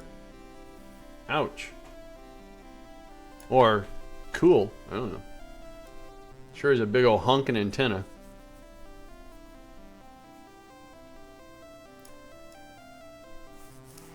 So what we got here is we need 276. We have 707. And I don't want that science.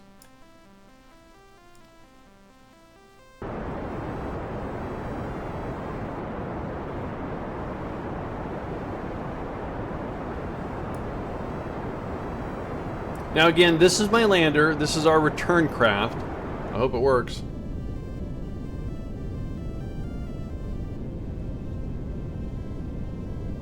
Now, according to the Delta V chart, you have two antennas. Why not use the larger, faster one? Because it's a really small craft, Lord Crawdad. I just tried to make it a small. I mean, for relay, it's going to be a makeshift ground station on the Mun. And I'm not going to really use it to transmit science. I just wanted to use it to keep in communication with KSC. So we still have 430 Delta V, and if you look at the Delta V map, let me do this. KSP Delta V map.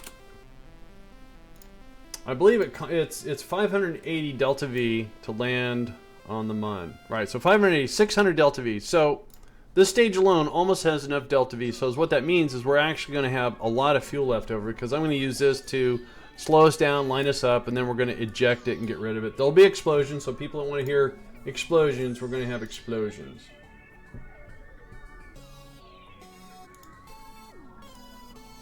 Alright.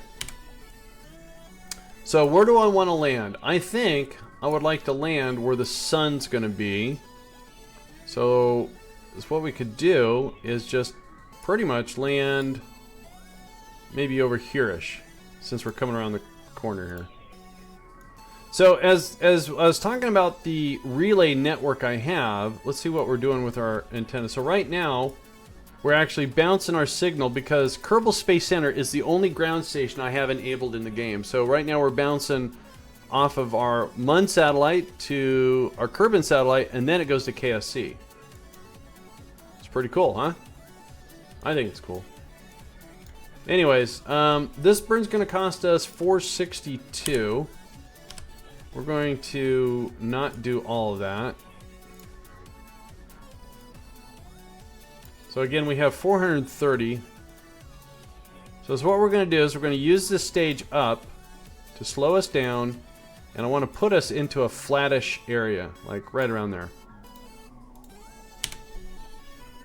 And I'm using a mod called MechJub, using the maneuver planner to do my burns, because historically, pretty much over 90% of all rocket launches were computer. So I'm using a computer. I mean, I can do it. It just means I get distracted more.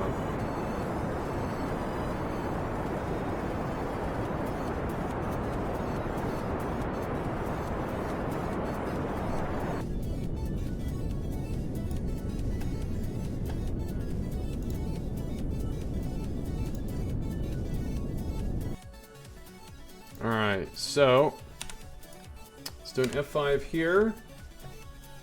And we're going to get rid of this stage. Maybe. There we go. Nope. That was kind of rude. See you later. Let's go ahead and lower our gear. And we're definitely going to land. So what we're going to do here, we're going to set this to a retrograde, and again we have 1,000 delta V. Activate our engines to make sure we don't lose any power. We're going to deploy one of our solar panels just in case we have a problem. Alright, then is what I'm going to do is do an F5 to save it, and we're at 43. I'm going to get us down to about 30. And then we're going to assess our situation. Yeah, it's a MUN probe. It's a contract. I did accept the contract, right?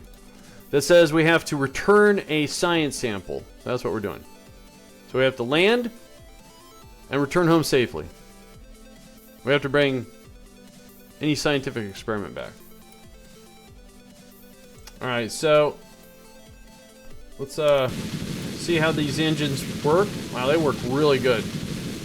Have a nice thrust to weight ratio. Alright, that's good to know. That is good to know, because then what I can do is here's what's actually kind of funny. Our very first science lander, which actually has a relay antenna, we're bouncing a signal off of it that's going to there, that's going to there. I think that's so cool. Antenna schmena, Andy, whatever. Alright.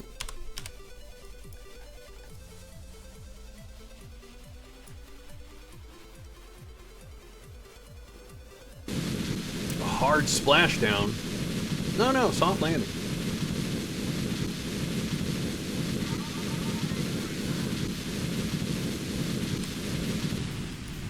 So I do want to miss this crater here. I think like a year ago this would have taken lots of attempts to get to orbit, landing more pancaking. Oh yeah. It's a challenge, it is. So we're going to turn on SAS. And I'm just slowing us down. We're at 13,000 meters.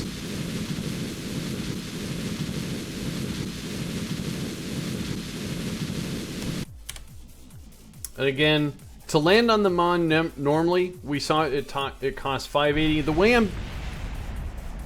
they're shooting at me. The way that I'm doing this now is not very fuel efficient. I'm just kind of showing how you can use maneuver nodes to kind of line up your landing a little bit. So again, we have 786. As what I'm doing is each time I get to a spot, I kind of reduce my speed by half. That way I don't have that much work to do later on. So we're going to get down to 5,000.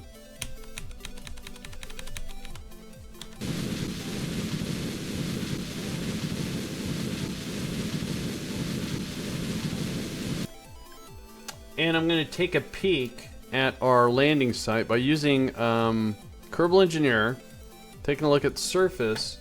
And it shows me that my slope is about, well, it's not that uneven. It's bouncing back and forth, but that's okay.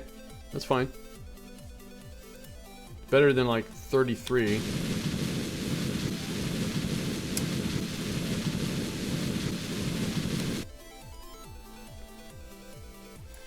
So again, the task here is A, to land, or get to the Mun, we did. Get orbit, we did. Land in the process.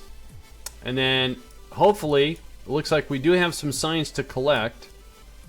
And we're going to leave this here, and it has a probe core with it, right? Yeah, it's got a probe core. So this actually will stay, and we'll have another ground station on the surface of the Mun that could assist with relaying communications. Well, that looks kind of cool, doesn't it?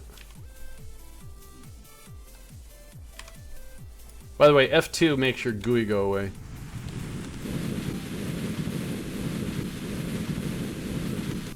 Still have plenty of Delta V. And I'm just keeping us locked on retrograde. You can do it manually too. You know, you can move it around however you want.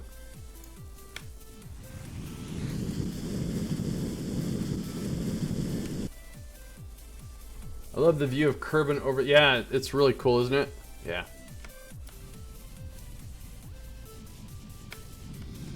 All right, 400 meters.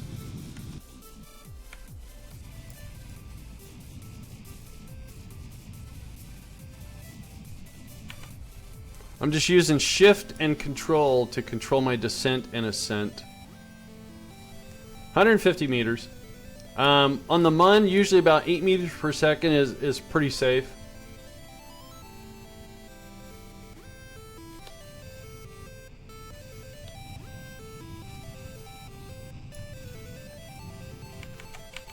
Rock. Great.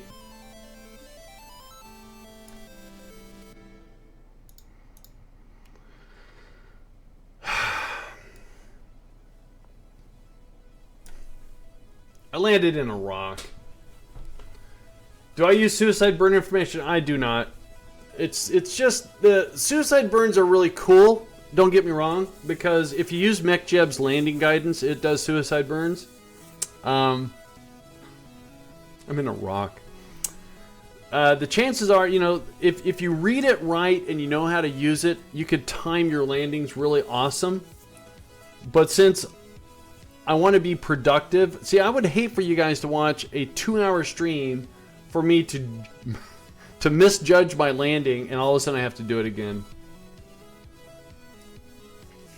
Does this qualify as a lithium burn? So what I'm going to do is we're gonna move our little.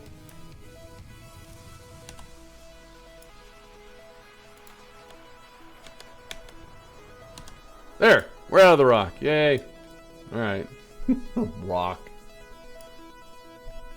Alright, so since we are safely on the surface, I'm still going to leave only one solar panel deployed because I have no idea if this separation is going to work at all. I'm actually very nervous. Actually, that one. I know a lot of people, that, you know, is it going to explode? Why do you want it to explode? I don't want to kill a Kerbal. That would be horrible. To answer the question over on Beam, in the game, rocks are not solid. Now, I believe, Pudmon, you can correct me if I'm wrong, and in your GPP, rocks are solid, or is that someone else's project? All right, so we're going to extend our relay antenna.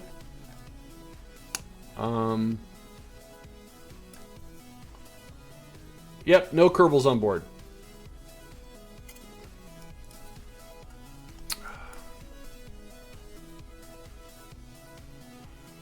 Now, hopefully this works. So first of all, we got to collect some science. Oh, there's no science to collect, really? Ooh, this sucks. Why is there no science?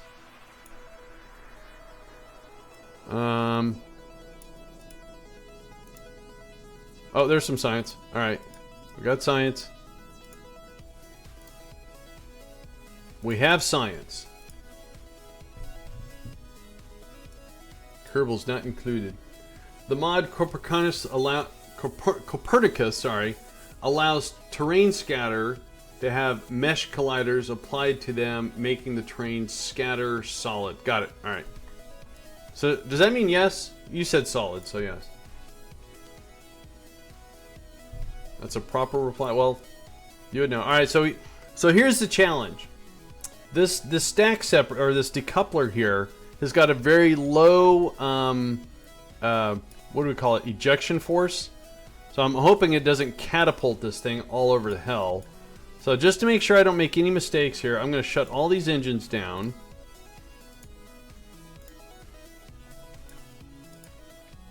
Should have put these on an action group.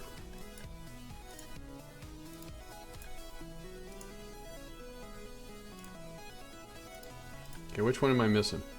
Oh, that one. Alright. I just turned... What?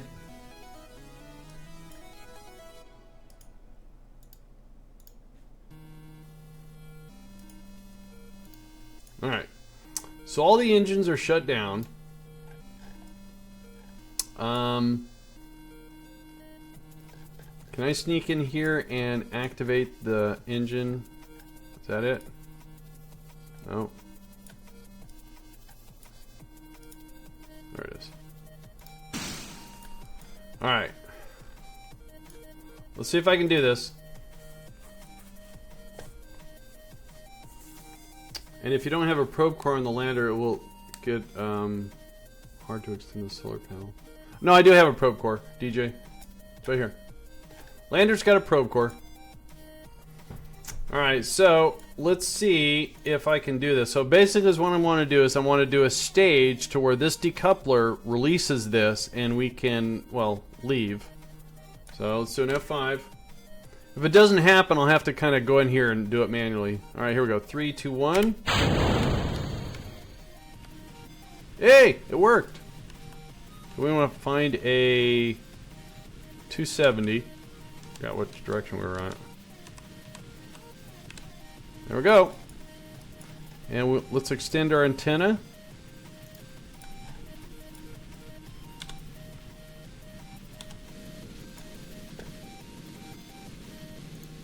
I didn't think that was going to work.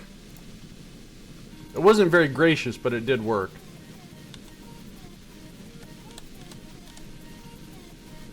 So we're going to return this back to Kerbin. That's our landing site.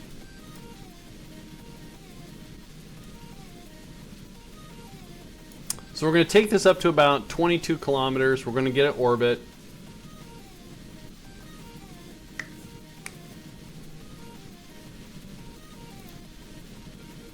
Have to keep an eye on the electrical charge. If we lose electrical charge, we're a goner.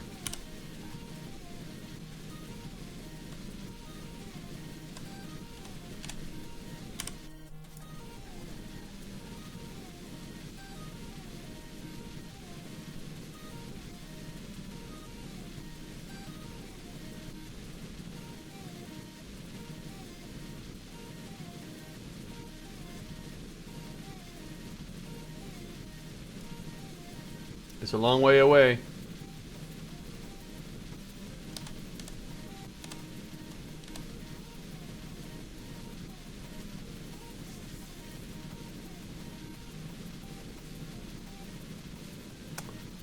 Hang on one sec.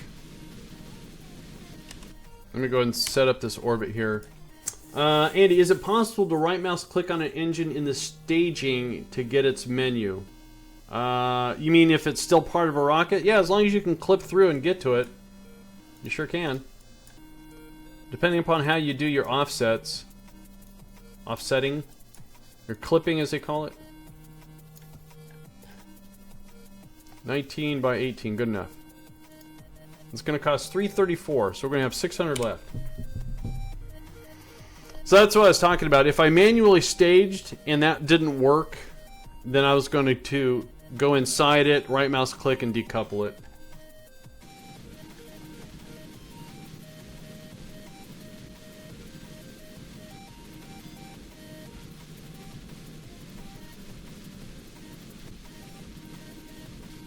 No, in the left-hand state. Oh no, you can't get. This will help you find it if you hover over on the left-hand side. But there's. Oh wait, no, you're right. I guess so. Hey, look at that! I did not know that was an option. Cool. Thanks, Minmus. That was awesome.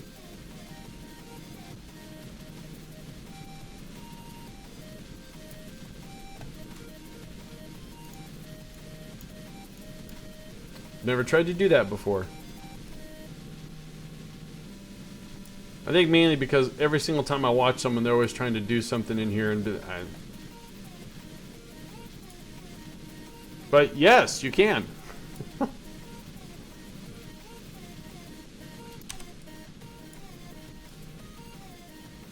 So did I. I just learned something new.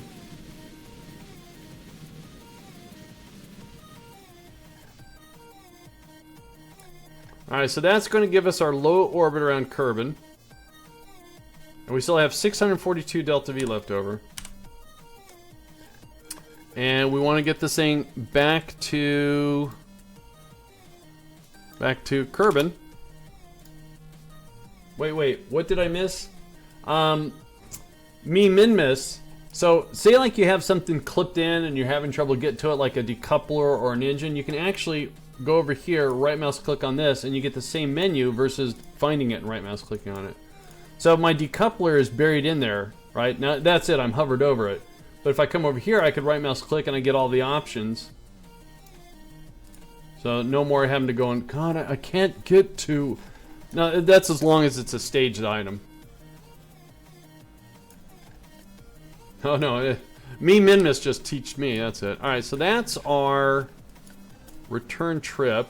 However, our periapsis is not where I want it.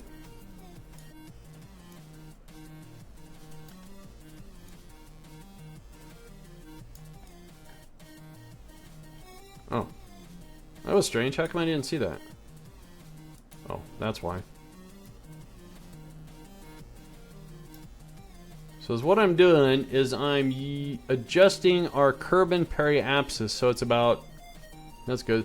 So we need 274 of the 642 left to get our initial burn to Kerbin. And we're going to be on our way.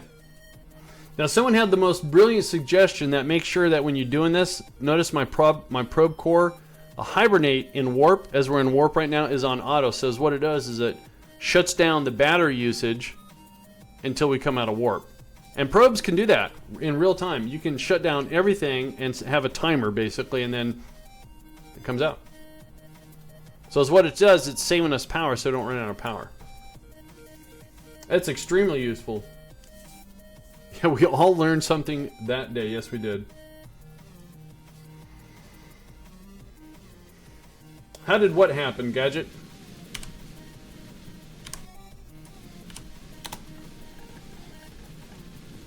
And look at that. We have no communication with Kerbal Space Center, but because of our satellite network, I have to point this out every single time because it's so cool to be able to bounce through a satellite network. So we're going boing, boing, and KSC is on the other side. Pretty cool. I think it's one of the coolest features they added in the game. And yes, Remote Tech had that. Oh, you blame DOS. Did he point that out?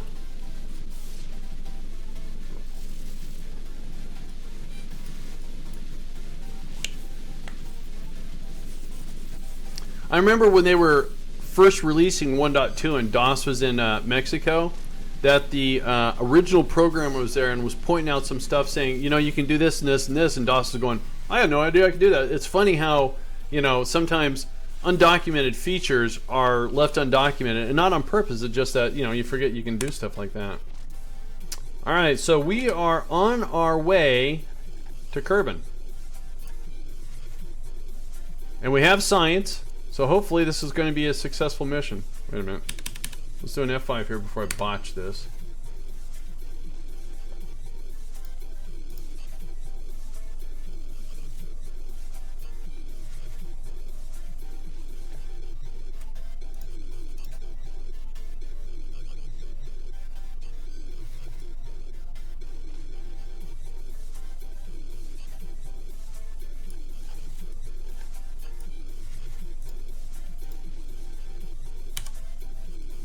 Okay, we are returning our little probe from the Mun back to Kerbin. And unfortunately it looks like we're going to land on... Oh, it might be lit. A little bit. Electrical looks pretty good so far. I am slightly concerned with that.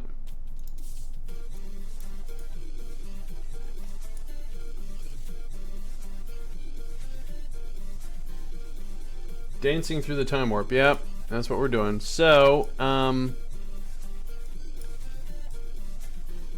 wonder if this craft is going to cause that much drag. So what I'm going to do is I'm going to do a little bit of correction here. We're going to do some radial in, because I want the PE to go a little bit lower.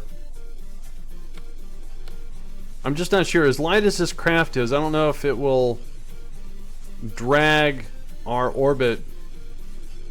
So I'm going to put this down to 30. It's a little steeper than I should, but hopefully it works. Okay.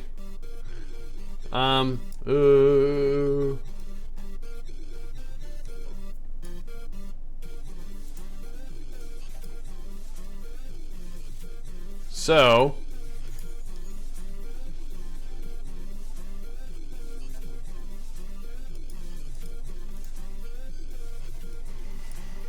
let's do an F5. We're going to get to about here. And what we're going to do is we are going to deploy, decouple all that,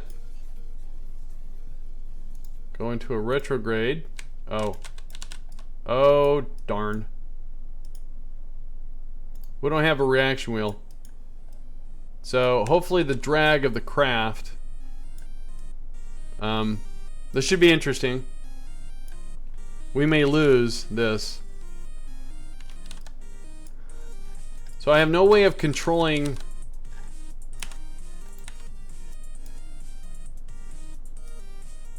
Am I in warp? No. Oh, I pulled. Oh, and we lost communication because. All right, let me.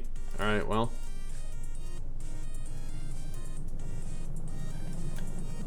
Okay. This may work. It needs to go faster though before things heat up and blow up. Come on. No, no, no, no, no. No, no, no, no. Oh, it might be too light. It might be too light. Come on. Come on, baby. Turn. Turn. Turn. Oh, no. Stay. Yes. Oh. Okay. Alright. I think we're going to be okay. Yeah, except for I'm getting a little woozy. I'm getting woozy. It's a flying battery. Basically, it is a flying battery.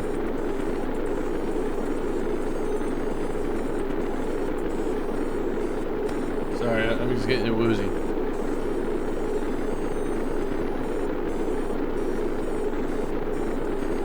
Alright, I believe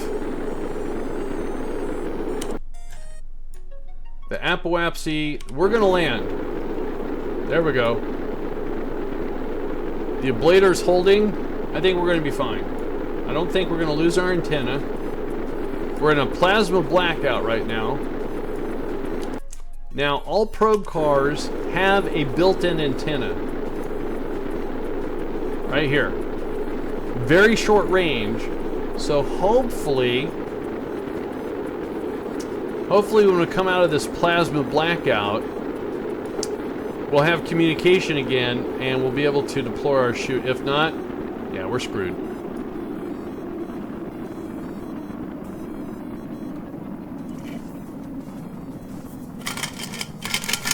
I got a new mug for my birthday. It's an awesome mug. All right, so we're out of plasma. Uh-oh. Uh-oh. That's not good. That's not good. This is not good. Why won't you communicate? If I would have left the antenna out.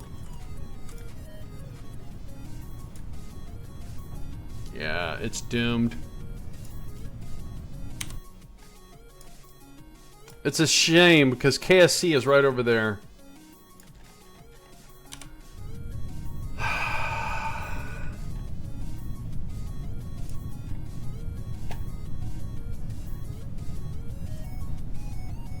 We have battery. Yeah, it's a flying brick. See, there's a low profile on the antenna, but it looked dopey.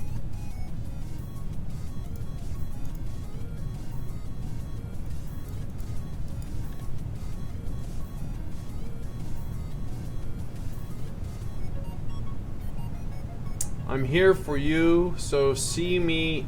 I'm in great pain. Weird. No. No. This what I'm going to do is this. I hate to do this, but we're going to do this.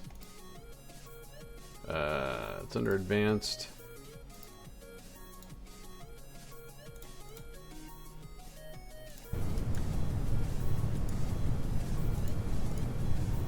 All right.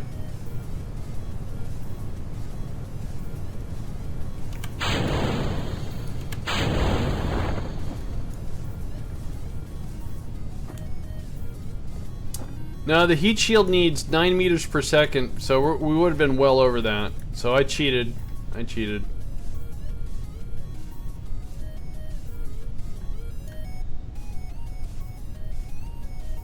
I know. It's very. So it's 70 meters per second. I still can't. All right. Sorry, I cheated. I took the low profile one off because it just looked so dopey. I was just kind of assuming the probe core would be able to talk to something. Guess I was wrong. I gotta play KSP again. You do. Can I automate it? Is what I could have done is before we detached, I could have set the pressure and I could have armed it. That would have been the better way of doing it.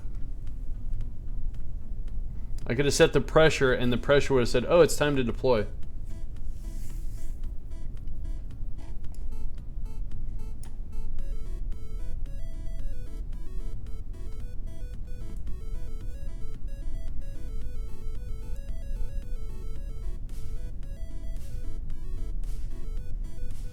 Am I with the Illuminati? Sure, why not?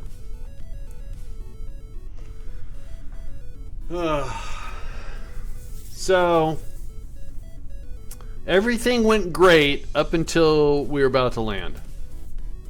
Awesome.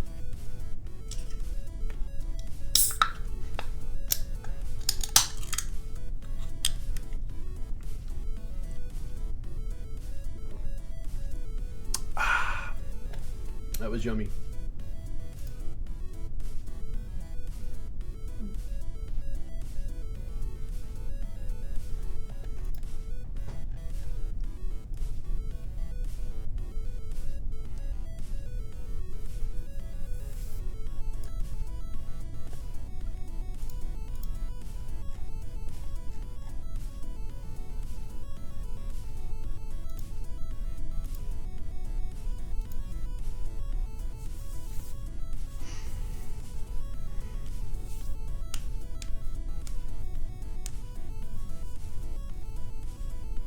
No, it's not going to crash. We're falling at 2.7 meters per second, so I don't think we have any chance of that happening. Trying to get my browser squared away.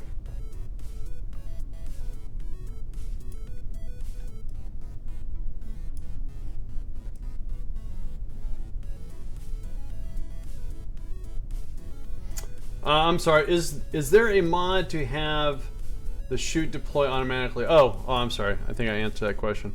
I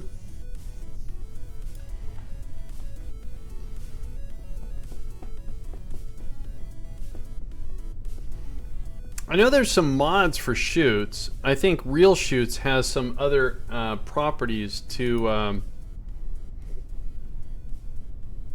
do some things. It's been a while since I've used that mod though.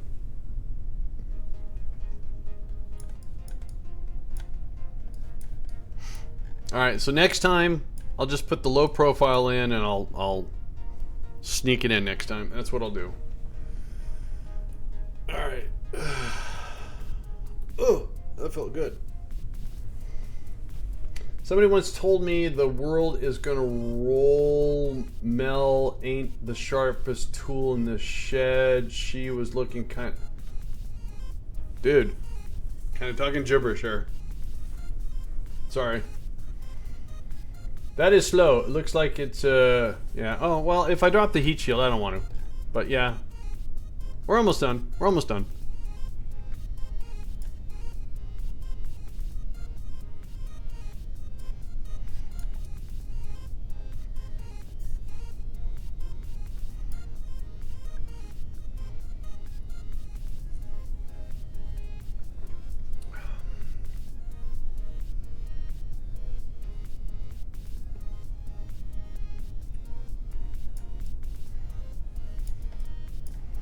But I was really afraid the electrical charge wouldn't hold, and it did. We hardly used any ablator. Now in the game there's actually a science kit, a science device you can store you can transfer it. I think it's actually lighter than this, so yay.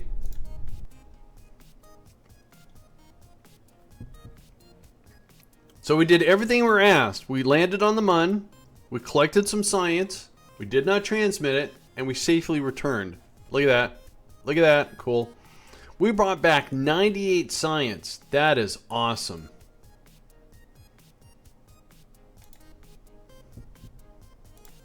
Alright.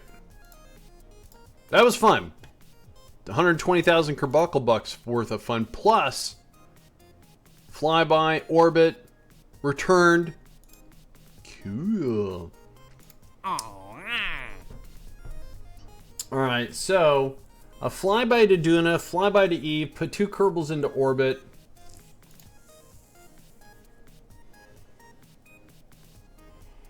Soft landing on Minmus. Man, see, I really don't want to do anything in Minmus because Minmus is where we're going to do all of our big science. Big science. Robotic rover on the Mun. That could be fun too. Oh, look at that. We get 200 science if... Oh, we have to drive to sites. That is so hard because stock wheels... I'm going to say this, and pardon my French, they suck. Rover Dude makes some awesome rovers. Well, Rover Dude. Alright, so I think is what we're going to do. Let's go spend our science first. So we have 223 science to spend. Now... I would really like to have the main sail. Oh yes, I would. However, let's see. So in here we get a bigger relay dish, solar panels that aren't so squarish, bigger battery, fuel cell, another antenna. We can also get ooh, nice reaction wheel. So we can only get now. In order to get... Oh, okay, so the only way to get to there is we have to go here. Doggone it, oh well. So we're going to spend 90. And these cost 160, so we don't have... We're going to save it. This right here, this mobile processing lab, is a 401k for science collection. So if you're playing science career or career, this little mamby jamby here will yeah. All right. So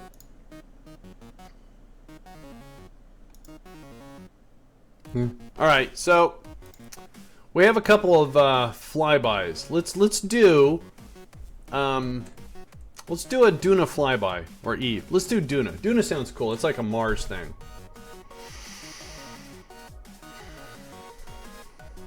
Is that all it is a flyby? Alright. 300,000 Kerbal bucks, plus 50 science, plus the science we get. What is a mamby-jamby? The mobile processing lab. A lot of people that don't use that because career mode is the only really time you'd use it. But when you collect science and you take it over to the mobile processing lab and you have 2 scientists in there with level 2, I mean level 2 scientists would be better than a level 1 obviously. But basically you take science and instead of transmitting the science, the moment you get it, you take it to the mobile processing lab and you transfer it, and you get another icon. It's a little beaker, so I call it cooking science. And is what they do is they just keep processing that science, and at intervals you can transmit that science. So say like you've collected all the science from Kerbin, all the science from the Mun, all the science from Mimnus, and you can't quite get to any place else because you're stuck because you can't get more science. The mobile processing lab, you keep working on the science. But we're going to do a flyby to Duna, I think. So, we'll just do a simple flyby. Now, the thing about it is, are we going to be able to get there with communication, though? Good question. So, let's grab this probe core right here. And let's give it, we're going to give it a fuel tank. And underneath that, though, we're going to give it a battery. And we're going to stick... Now that's got a reaction wheel also, so we just need to kind of offset it a little bit. We'll do that. And we'll give it an engine. So this is the basis. New rocket. I prefer reuse the one now. Well, that one would not get to Duna. We're gonna go to the Mun. This one's just a flyby, so we're gonna put a little bit of science on it, and we're gonna see if we can't stick it in orbit around Duna, and that'll give us an early relay satellite. We're gonna try anyways. All right, so do this, do that. Set this to Duna. All right. So right now in Duna, this will have 11.17 thrust to weight ratio and 2686 delta V. I don't know what that's going to mean yet. All right. So again, reaction wheel here, reaction wheel here. We got fuel. We just don't have any power generation. We have some power storage. In fact, is what I'm going to do here is we're going to do a double battery. What am I looking for? We're going to do this. No.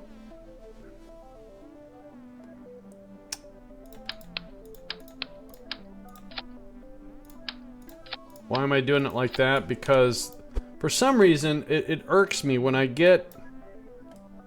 That works fine. The shimmering of the textures. So auto strut and auto strut. So that's our basic little probe with a lot of delta V. Now let's add some weight to it. So we're going to put our biggest relay dish, and we're also going to go. I'm going to go with 3 of these. I'm going to get a little crazy. What would look better though? I think they would look better like that. Ooh, that looks cool. Alright, so in order to make that happen,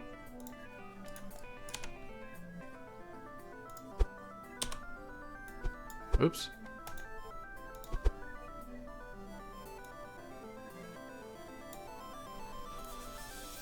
No, just kidding. I'm still very excited about yesterday's incredible achievement from SpaceX. Yeah, I know, that was awesome. I didn't hear anyone. Did somebody answer my question about SpaceX? Did they actually? I know they everything went fine. I heard rumor that they were going to try to recover the fairing. Was that just rumor? Did they do it? Did they try? It didn't work. Anyone know? Just curious. All right. They got it back. The fairing? It's cool. Bravo for them. The fairing splashed down safely and they recovered it. Thanks, Pudman. Thanks, guys. Appreciate that. I really do. All right. So, hopefully, that's pretty good. We're going to do this. This is going to be just gross. It was stated in the post-mission press conference. Well, I haven't even watched the launch. I know. Hate me now. Whoa, I didn't want to do that.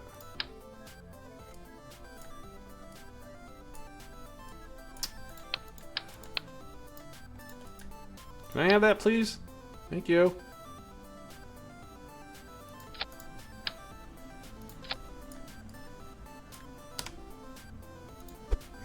Game. Getting on my nerves.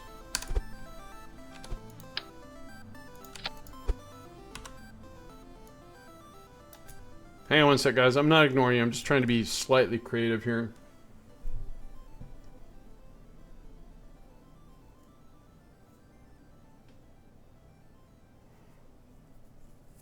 So both sides of the fairing is 3 mil each.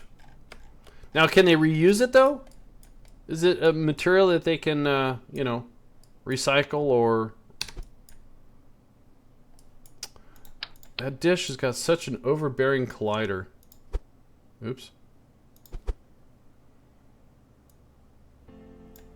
So what I'm going to do here is, oh man, I need to unlock action. Oh, I do have action groups, finally, yay. All right, so. And we're going to toggle. Put that back. Now if I go back to action group number 4, and I should be able to add those guys in. Cool. Right? That work? Yeah. Didn't you know there was a launch? Well, it was pretty important launch because SpaceX was doing a launch, and they used one of the previously recovered first stages. And it was all pretty darn successful. Alright, so that is about the strongest antenna signal I can create. We are going to wrap this in a fairing, so it should fit nicely. We have battery storage. Ooh. Do I have a fuel cell? I do. Cool. So we're going to stick a fuel cell on here to help with keeping the lights on. And then, Ode, how you doing? Then while we're here, we're gonna go 3-way with that.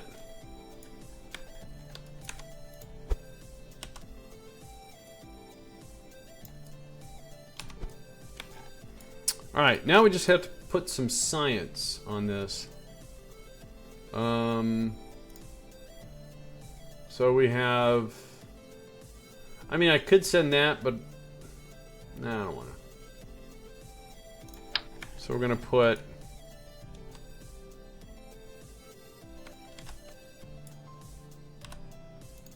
that, that.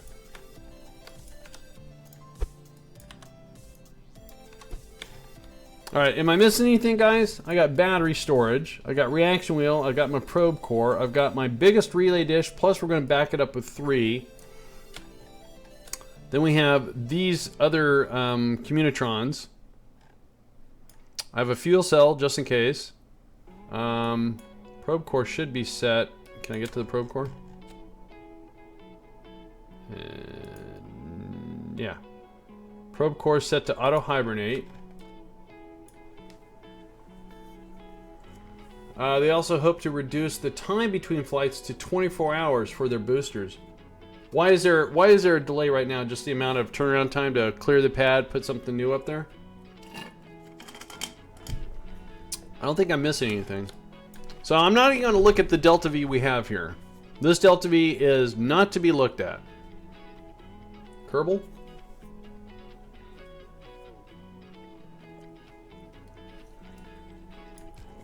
Alright, let's put a decoupler on this. First of all.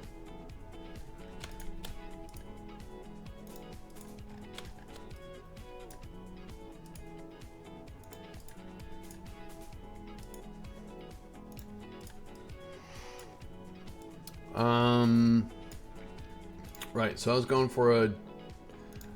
Now...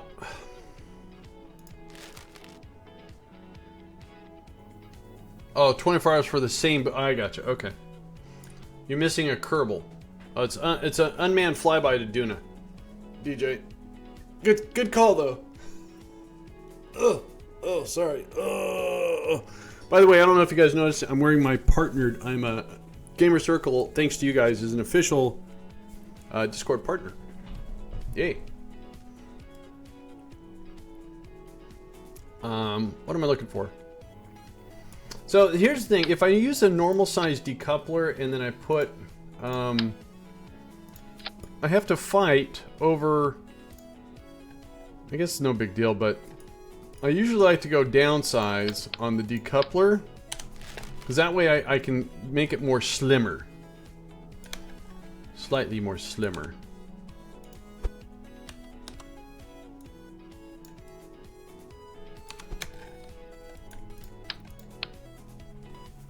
Because if you fly by and no one's seen it, did it really happen? Well, we're going to transmit science back, hopefully. So we're going to call this new career Duna flyby. We're going to wave. So anyways, I always try to go with a decoupler that's smaller. And then that way... Oops. That way I'm not fighting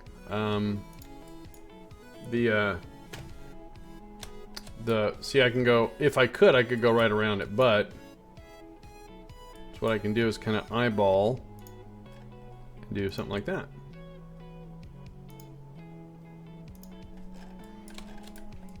Alright. So I think we have to turn to the KSP Delta V map. And I need to know how much Delta V it is to get from Kerbin to Duna. Again, we're not going to even consider this Delta V. This just in case I make a boo-boo.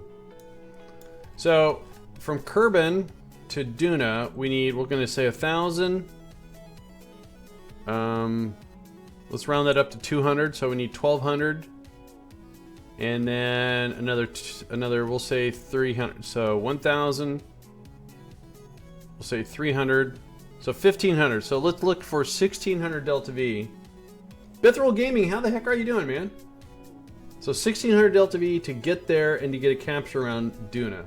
So can we do that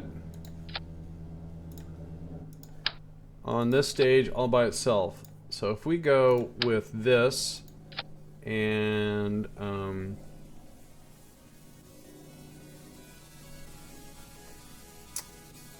first of all, if we do this, it's going to have a low thrust to weight ratio and we don't have enough Delta V. So let's go with a long stage or long tank,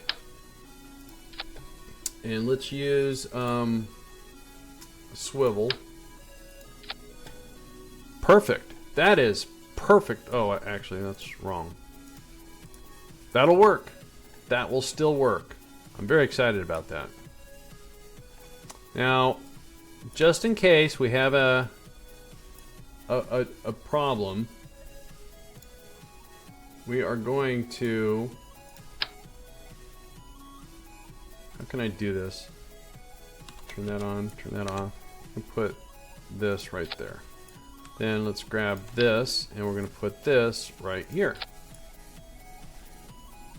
Oh, I gotta update the mission. So to do that, on Twitch, we do edit, command, mission, and it is called... Thank you, DJ, for doing that. Hang on one sec. That's how we do it there. Then over on Beam, it's a little bit different. You go command, edit, mission. There we go. Both updated. Mods keeping me on my toes. Alright, so this stage, as I was typing,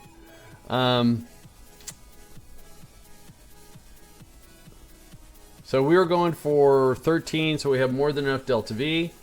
Now I think to get this off the planet, I think we're going to go supersize. Don't have to, but we are. So again, is what we're going to do is, did we get the bigger reaction wheel? We did not. Okay. What's the best way to do this? So we'll go with decoupler again.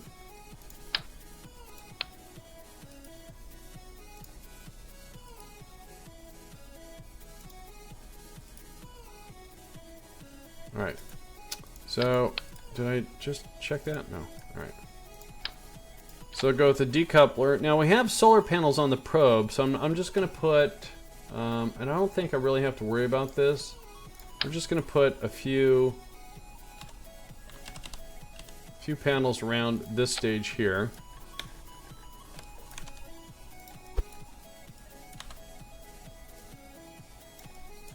That was totally wicked! Jack Tech with a host. Thanks, Jack. Appreciate that very much. Jack was doing some Kerbal today. Let me give him a shout out. Did I spell his name right? I think so. Oh, he's playing some Stalker. Ooh. So, anyway, so that will give us that. Got that. Okay, so now is what we're going to do is we're going to use a structural piece right here.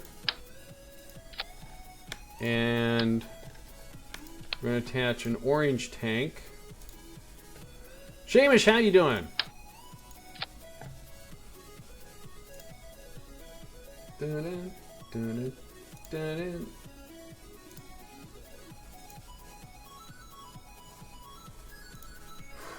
Doo-doo, doo-doo, doo-doo, doo-doo, doo-doo. Sorry, I'm playing around with my other screen when I shouldn't be. Alright. So we want to set this to atmospheric because we want to see if, however much this thing weighs, that our biggest, baddest engine, the skipper, can lift it. Almost. Almost. So what we're going to do is what we did yesterday. We're going to add a little fuel. And we're going to help the control also. You finished your streaming for now? Okay, thanks, Jack. Appreciate the host. What am I looking for? All right. So this is going to give us a little bit of fuel, but it's going to be heavier, so that's still not going to work. All right, hang on. Wait.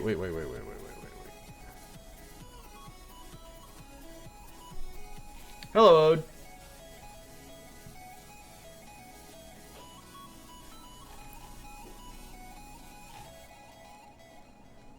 All right, so hang on. Let's go ahead and fix our thrust to weight issue. Now, yesterday I pointed this out. It's a really cool little thing. So grab yourself a nose cone. And I think we're just going to need 2. And then is what we can do is you take these Reliance here, or the swivels, and yeah, look at that. Now our thrust to weight ratio has been solved, but we still have a delta V problem.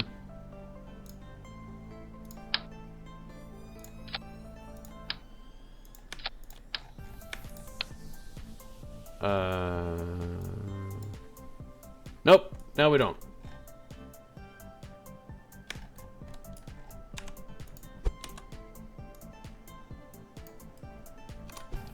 And then is what we do is we're going to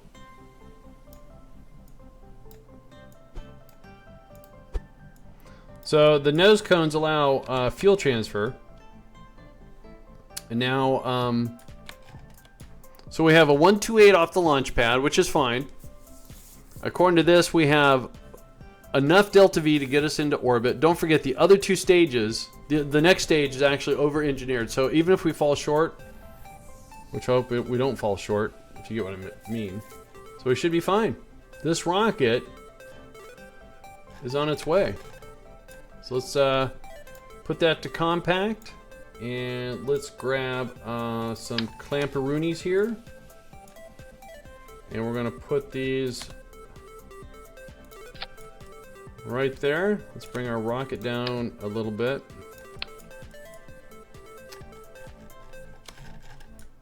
Alright, so this is our Duna flyby. Unfortunately, the only language I speak is English. Couldn't even wrap my head around the high school Spanish. I did a little French. No, but DJ's one of my mods. He's talking German, I think. SE. What is SE? Spanish? Portuguese? I don't know. I'm an idiot. Should be no Kerbal. Good. Let's launch it. Let's go see Duna. Let's get some science. Shall we? Let's try to get some science. Alright. Our stages are not good. Polish. Sorry, I'm an idiot. Jack had SE. What is SE the abbreviation for language? I thought that would be... Is that... SE is Polish? Really? God, I'm an idiot.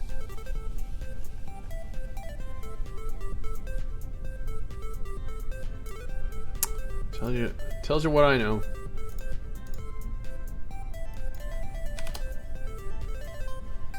Alright, let's get this bad boy out of here.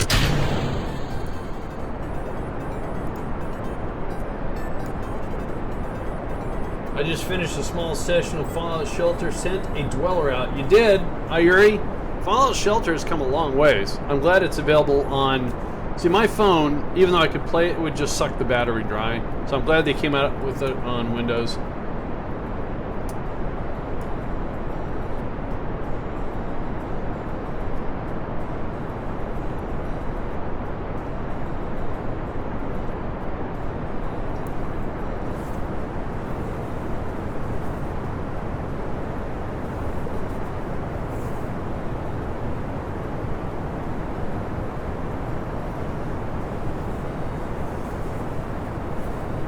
Alright, so far so good. We are on our way to Duna. This is going to be weird because... anyway, putting a 2.5 meter reaction wheel in between 2 meter diameter tanks isn't the best of aerodynamics. I would be inclined to advise. Well, I ignore your advice because it's working. And... I see, well, just a little, no, I don't see any problems.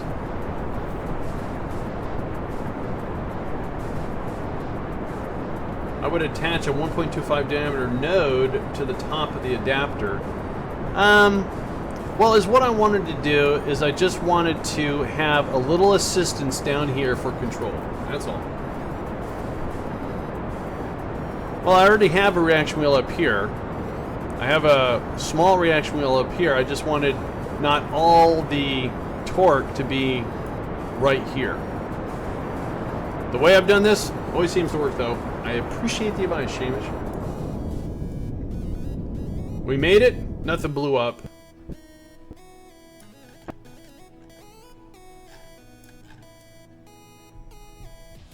Alright, so now we have to get circularized.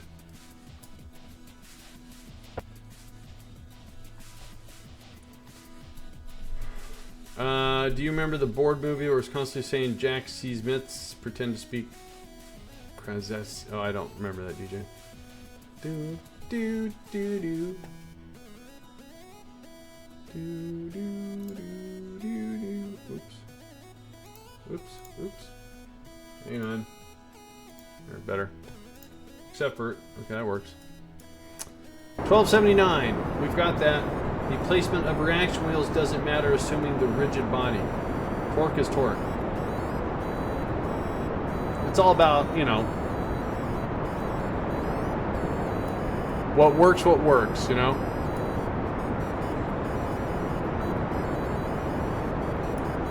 Your design advice has been noted. You know, it's funny because it took me a while to change.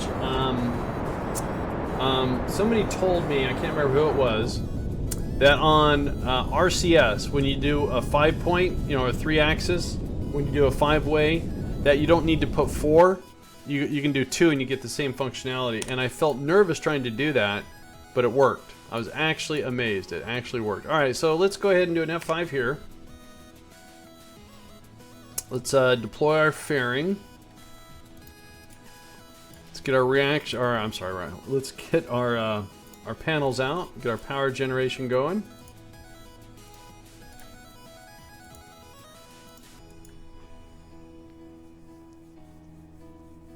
Excuse me. Now, we're going to get rid of this stage.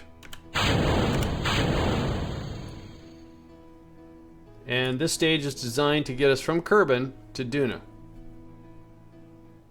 And before I forget, action group number 4 is our antennas. Okay.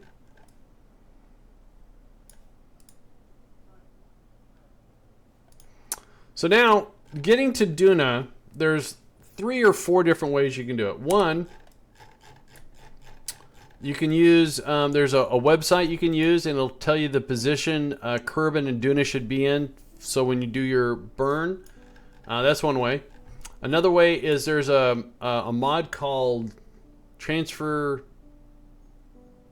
Advanced Transfer something or other.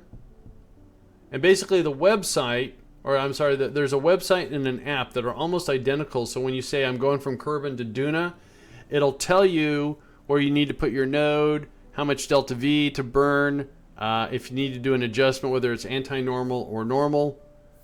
Transfer window planner, thank you.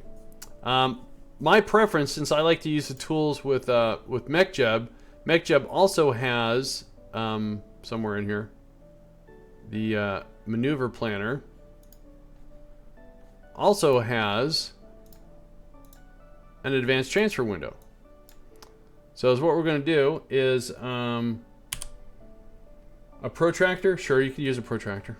Yeah, it's a lot of antennas because I want to make sure now. See, the relay antennas stack, and this is the highest gain antenna I have for transmit.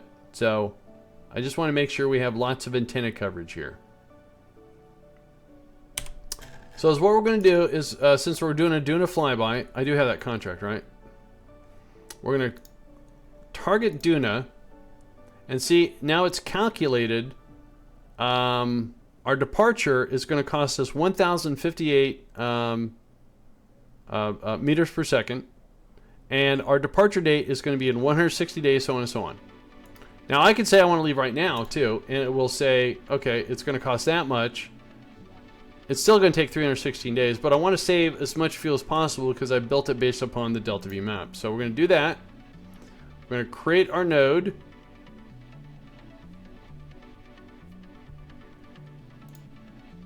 And then it's going to cost us 1,046. Then is what we do is we lock this into Kerbal alarm clock.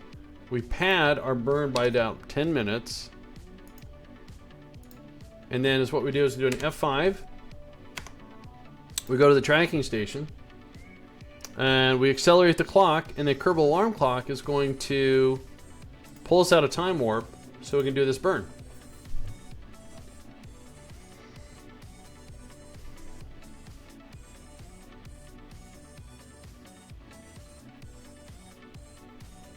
What function?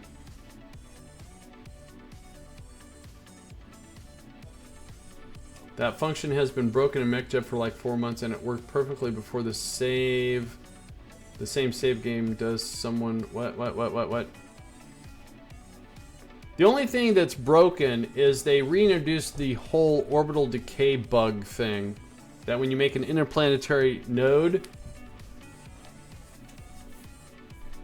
that that your delta V keeps changing. The advanced transfer window works. I just used it. Are you talking about the website? Maybe. Coming up on a Joule transfer? Not going to Joule. Don't have a contract for that. Close, and then we're going to execute this burn, which is going to be in, 11 minutes. So I want to get rid of that. Bring this up. Maneuver planner. Execute.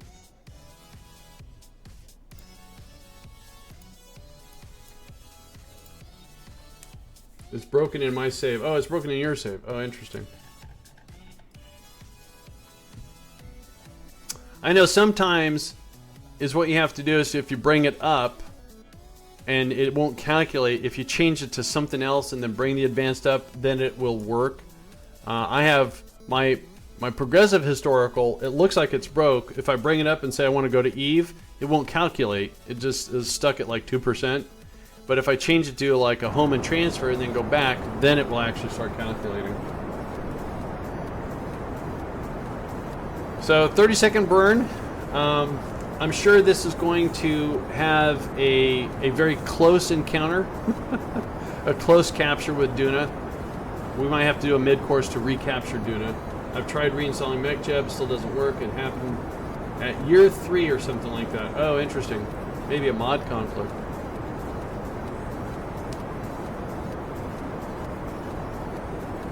Yeah, I thought it was broken until I kind of read through the forums and people said that if you bring up the transfer and it's stuck at calculating, if you just change it from advanced to something else and then back, it worked. I went, I hope so, and it did.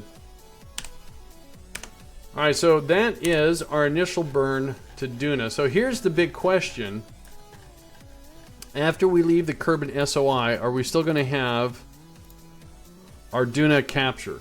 If not, we can just make another correction and get that looped in. And then, are we going to be able, when we get all the way to Duna, it just depends upon the position of Duna. Looks like Duna and Kerbin are the furthest away right now, but by the time we get there, it looks like Kerbin might actually catch up to Duna, so hopefully we can maintain our connection. So as what I'm going to do is just accelerate time a little bit more so we can get outside of, okay. We're on our way. And do we still have a, we do. Alright, cool. But just like even going to the MUN is what I'm going to do here is I'm going to about halfway, I'm going to add a maneuver node, and I want to adjust whatever this is. It's actually not so bad, it's just weighing the heck out there. So what I'm going to do is we're going to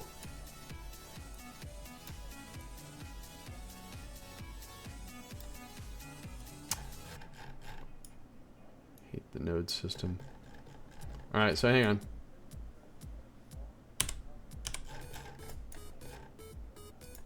I'm going to use, I don't have precise maneuver installed, but MechJeb has its own node editor. So is what I want to do is we'll go to MechJeb and what's it called? The node, maneuver node editor. And this allows you, or allows me, to come in here and make, because see, I can't grab, I can't get the right angle to see what I'm doing. So I'm just going to use this to do the corrections here. Now it's funny, I can actually do this. But this, whoa, alright. So, then we're going to change that. So we can get closer. Oh, Ike Troll.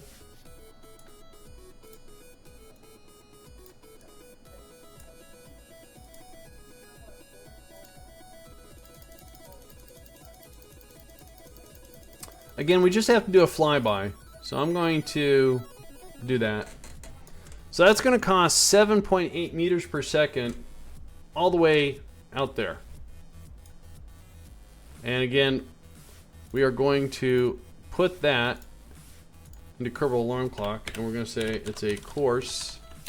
Because if you had a lot of things going on, this helps. Course correction. Again, I'm going to pad it by 10 minutes just in case there's a problem. And we're doing F5. And we're going to go back to the tracking station. And we'll get this done. Get it happening. Get it going. Whoa, that was weird. There we go.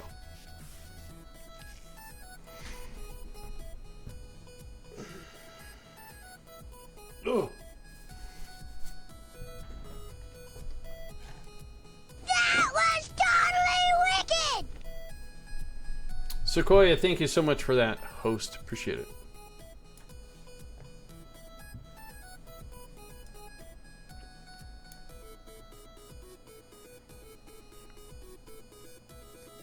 So again, if you have a lot of interplanetary travels going on, Kerbal Alarm Clock's a great tool to help keep track of stuff. Once you correct it a bit more, it's just a flyby. So, and since I have the Delta V, I'm just going to lock it into a high orbit. Again, I might not even have communication all the way out there, but I'm sure we will because it looks like Kerbin is moving in on Duna.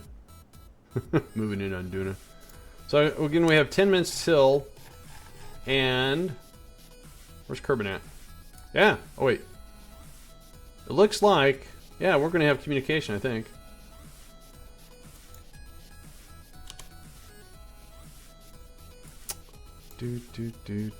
Do.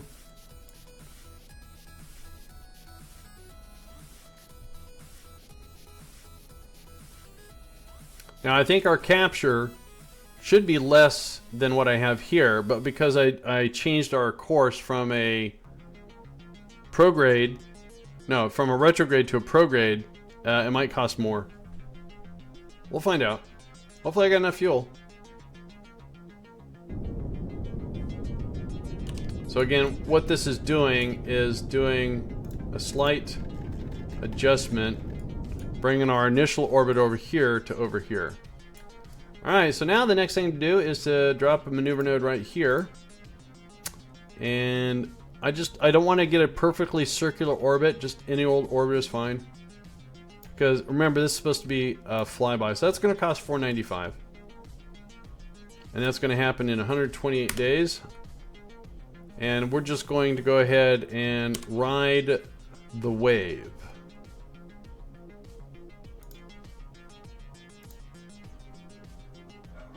I almost never played 1.2.2. Do stock comms induce delay? No, no delay.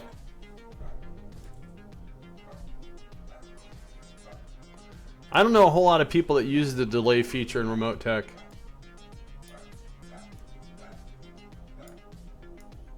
Especially when it comes to landing something unmanned. I know like Jim Milienti and even other people that use remote tech, they turn the delay stuff off. There's Duna. Okay, there's our flyby. But we're gonna grab some science while we're here. We've never been here. Uh-oh. We don't have communication, though. That's bad. Really? I could have swore... I mean, Kerbin's right there. Oh, man. Alright, well...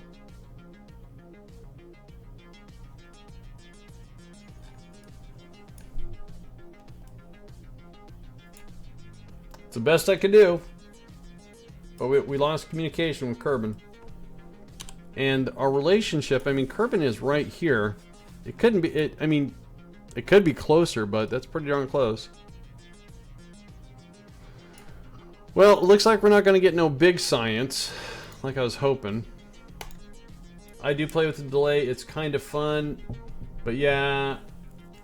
Yeah, oh, well, yeah, I guess if you use Kerbal, yeah.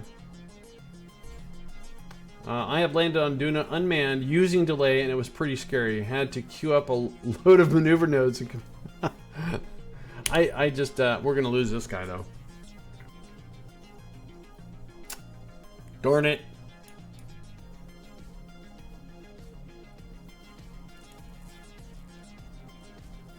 No, I do not have that option. I have only one ground station and... Nope, no partial control.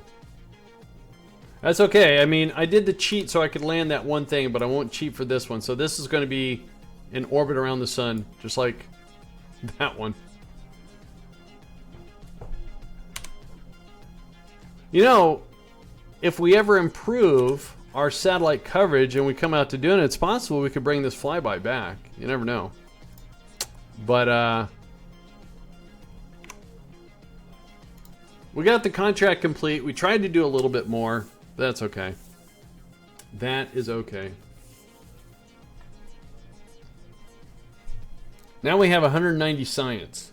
Yes. Now we can get the mobile processing. Yes. The only thing is I don't have... I need bigger docking ports too. Where are those at? Do I have docking ports?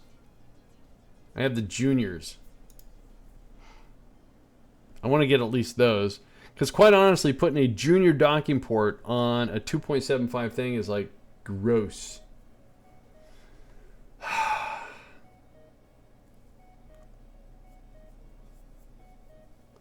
Alright. Well, guys, today's going to be a little bit shorter. Tomorrow I'm going to have a longer stream, I'm pretty sure. But I got started a little bit earlier today. I wanted to finish a little bit earlier today. I want to get some stuff done today that I need to do. It is Friday. I want to get some stuff done. So I am kind of sorry to leave you guys. I think what we're going to work on next time, tomorrow, is we have the mobile processing lab. And the plan is to get this to Minmus and to bring science to it, so we have a constant source of science. But to do that, I need at least this docking port to do it. Because trying to use a junior docking port, it's going to be silly, I think. Because I want to do a sectional space station in Minmus. I want to make a sectional or a, how would you say, not sectional, but a modular station. I want to put it together in pieces and redesign it on the fly if I need to. So that is going to be the stream for today. I do appreciate everyone coming out, and thank you so much to the anonymous donator. I really do appreciate that very much. And thank you for the belated birthday gift, Curry. I appreciate it. Anyways, guys, let me go find someone else that's doing some Kerbal here. I'm sure there's someone out there. Let me figure out how to do what I'm doing here. Alright, let me go see who I'm following. You got here late. Catch you next time. Okay, alright, QRD.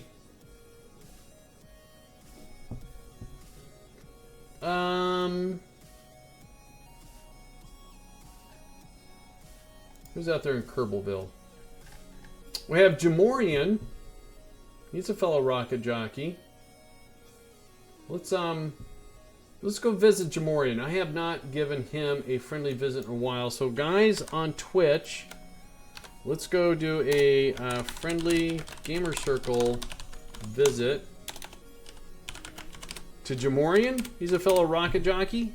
He's doing hard career, lightly modded, which is kind of rare. He doesn't do any mods. But click on that link. If you're not following him, go over there and give him a follow. I would appreciate it. Let him know I sent you. Friendly Gamer Circle visit. I'm going to go over there and say hello. And then that's going to be it for me today. But I will see you guys tomorrow. And we're going to try to put a mobile processing lab in orbit around Minmus tomorrow. Or maybe Fallout 4. I don't know yet. Alright guys, I'm going to give him a host. You guys have a fantastic day. Thank you so much. Again, it really means a lot to me. Here comes that host. That's not how you spell host. Have a good day.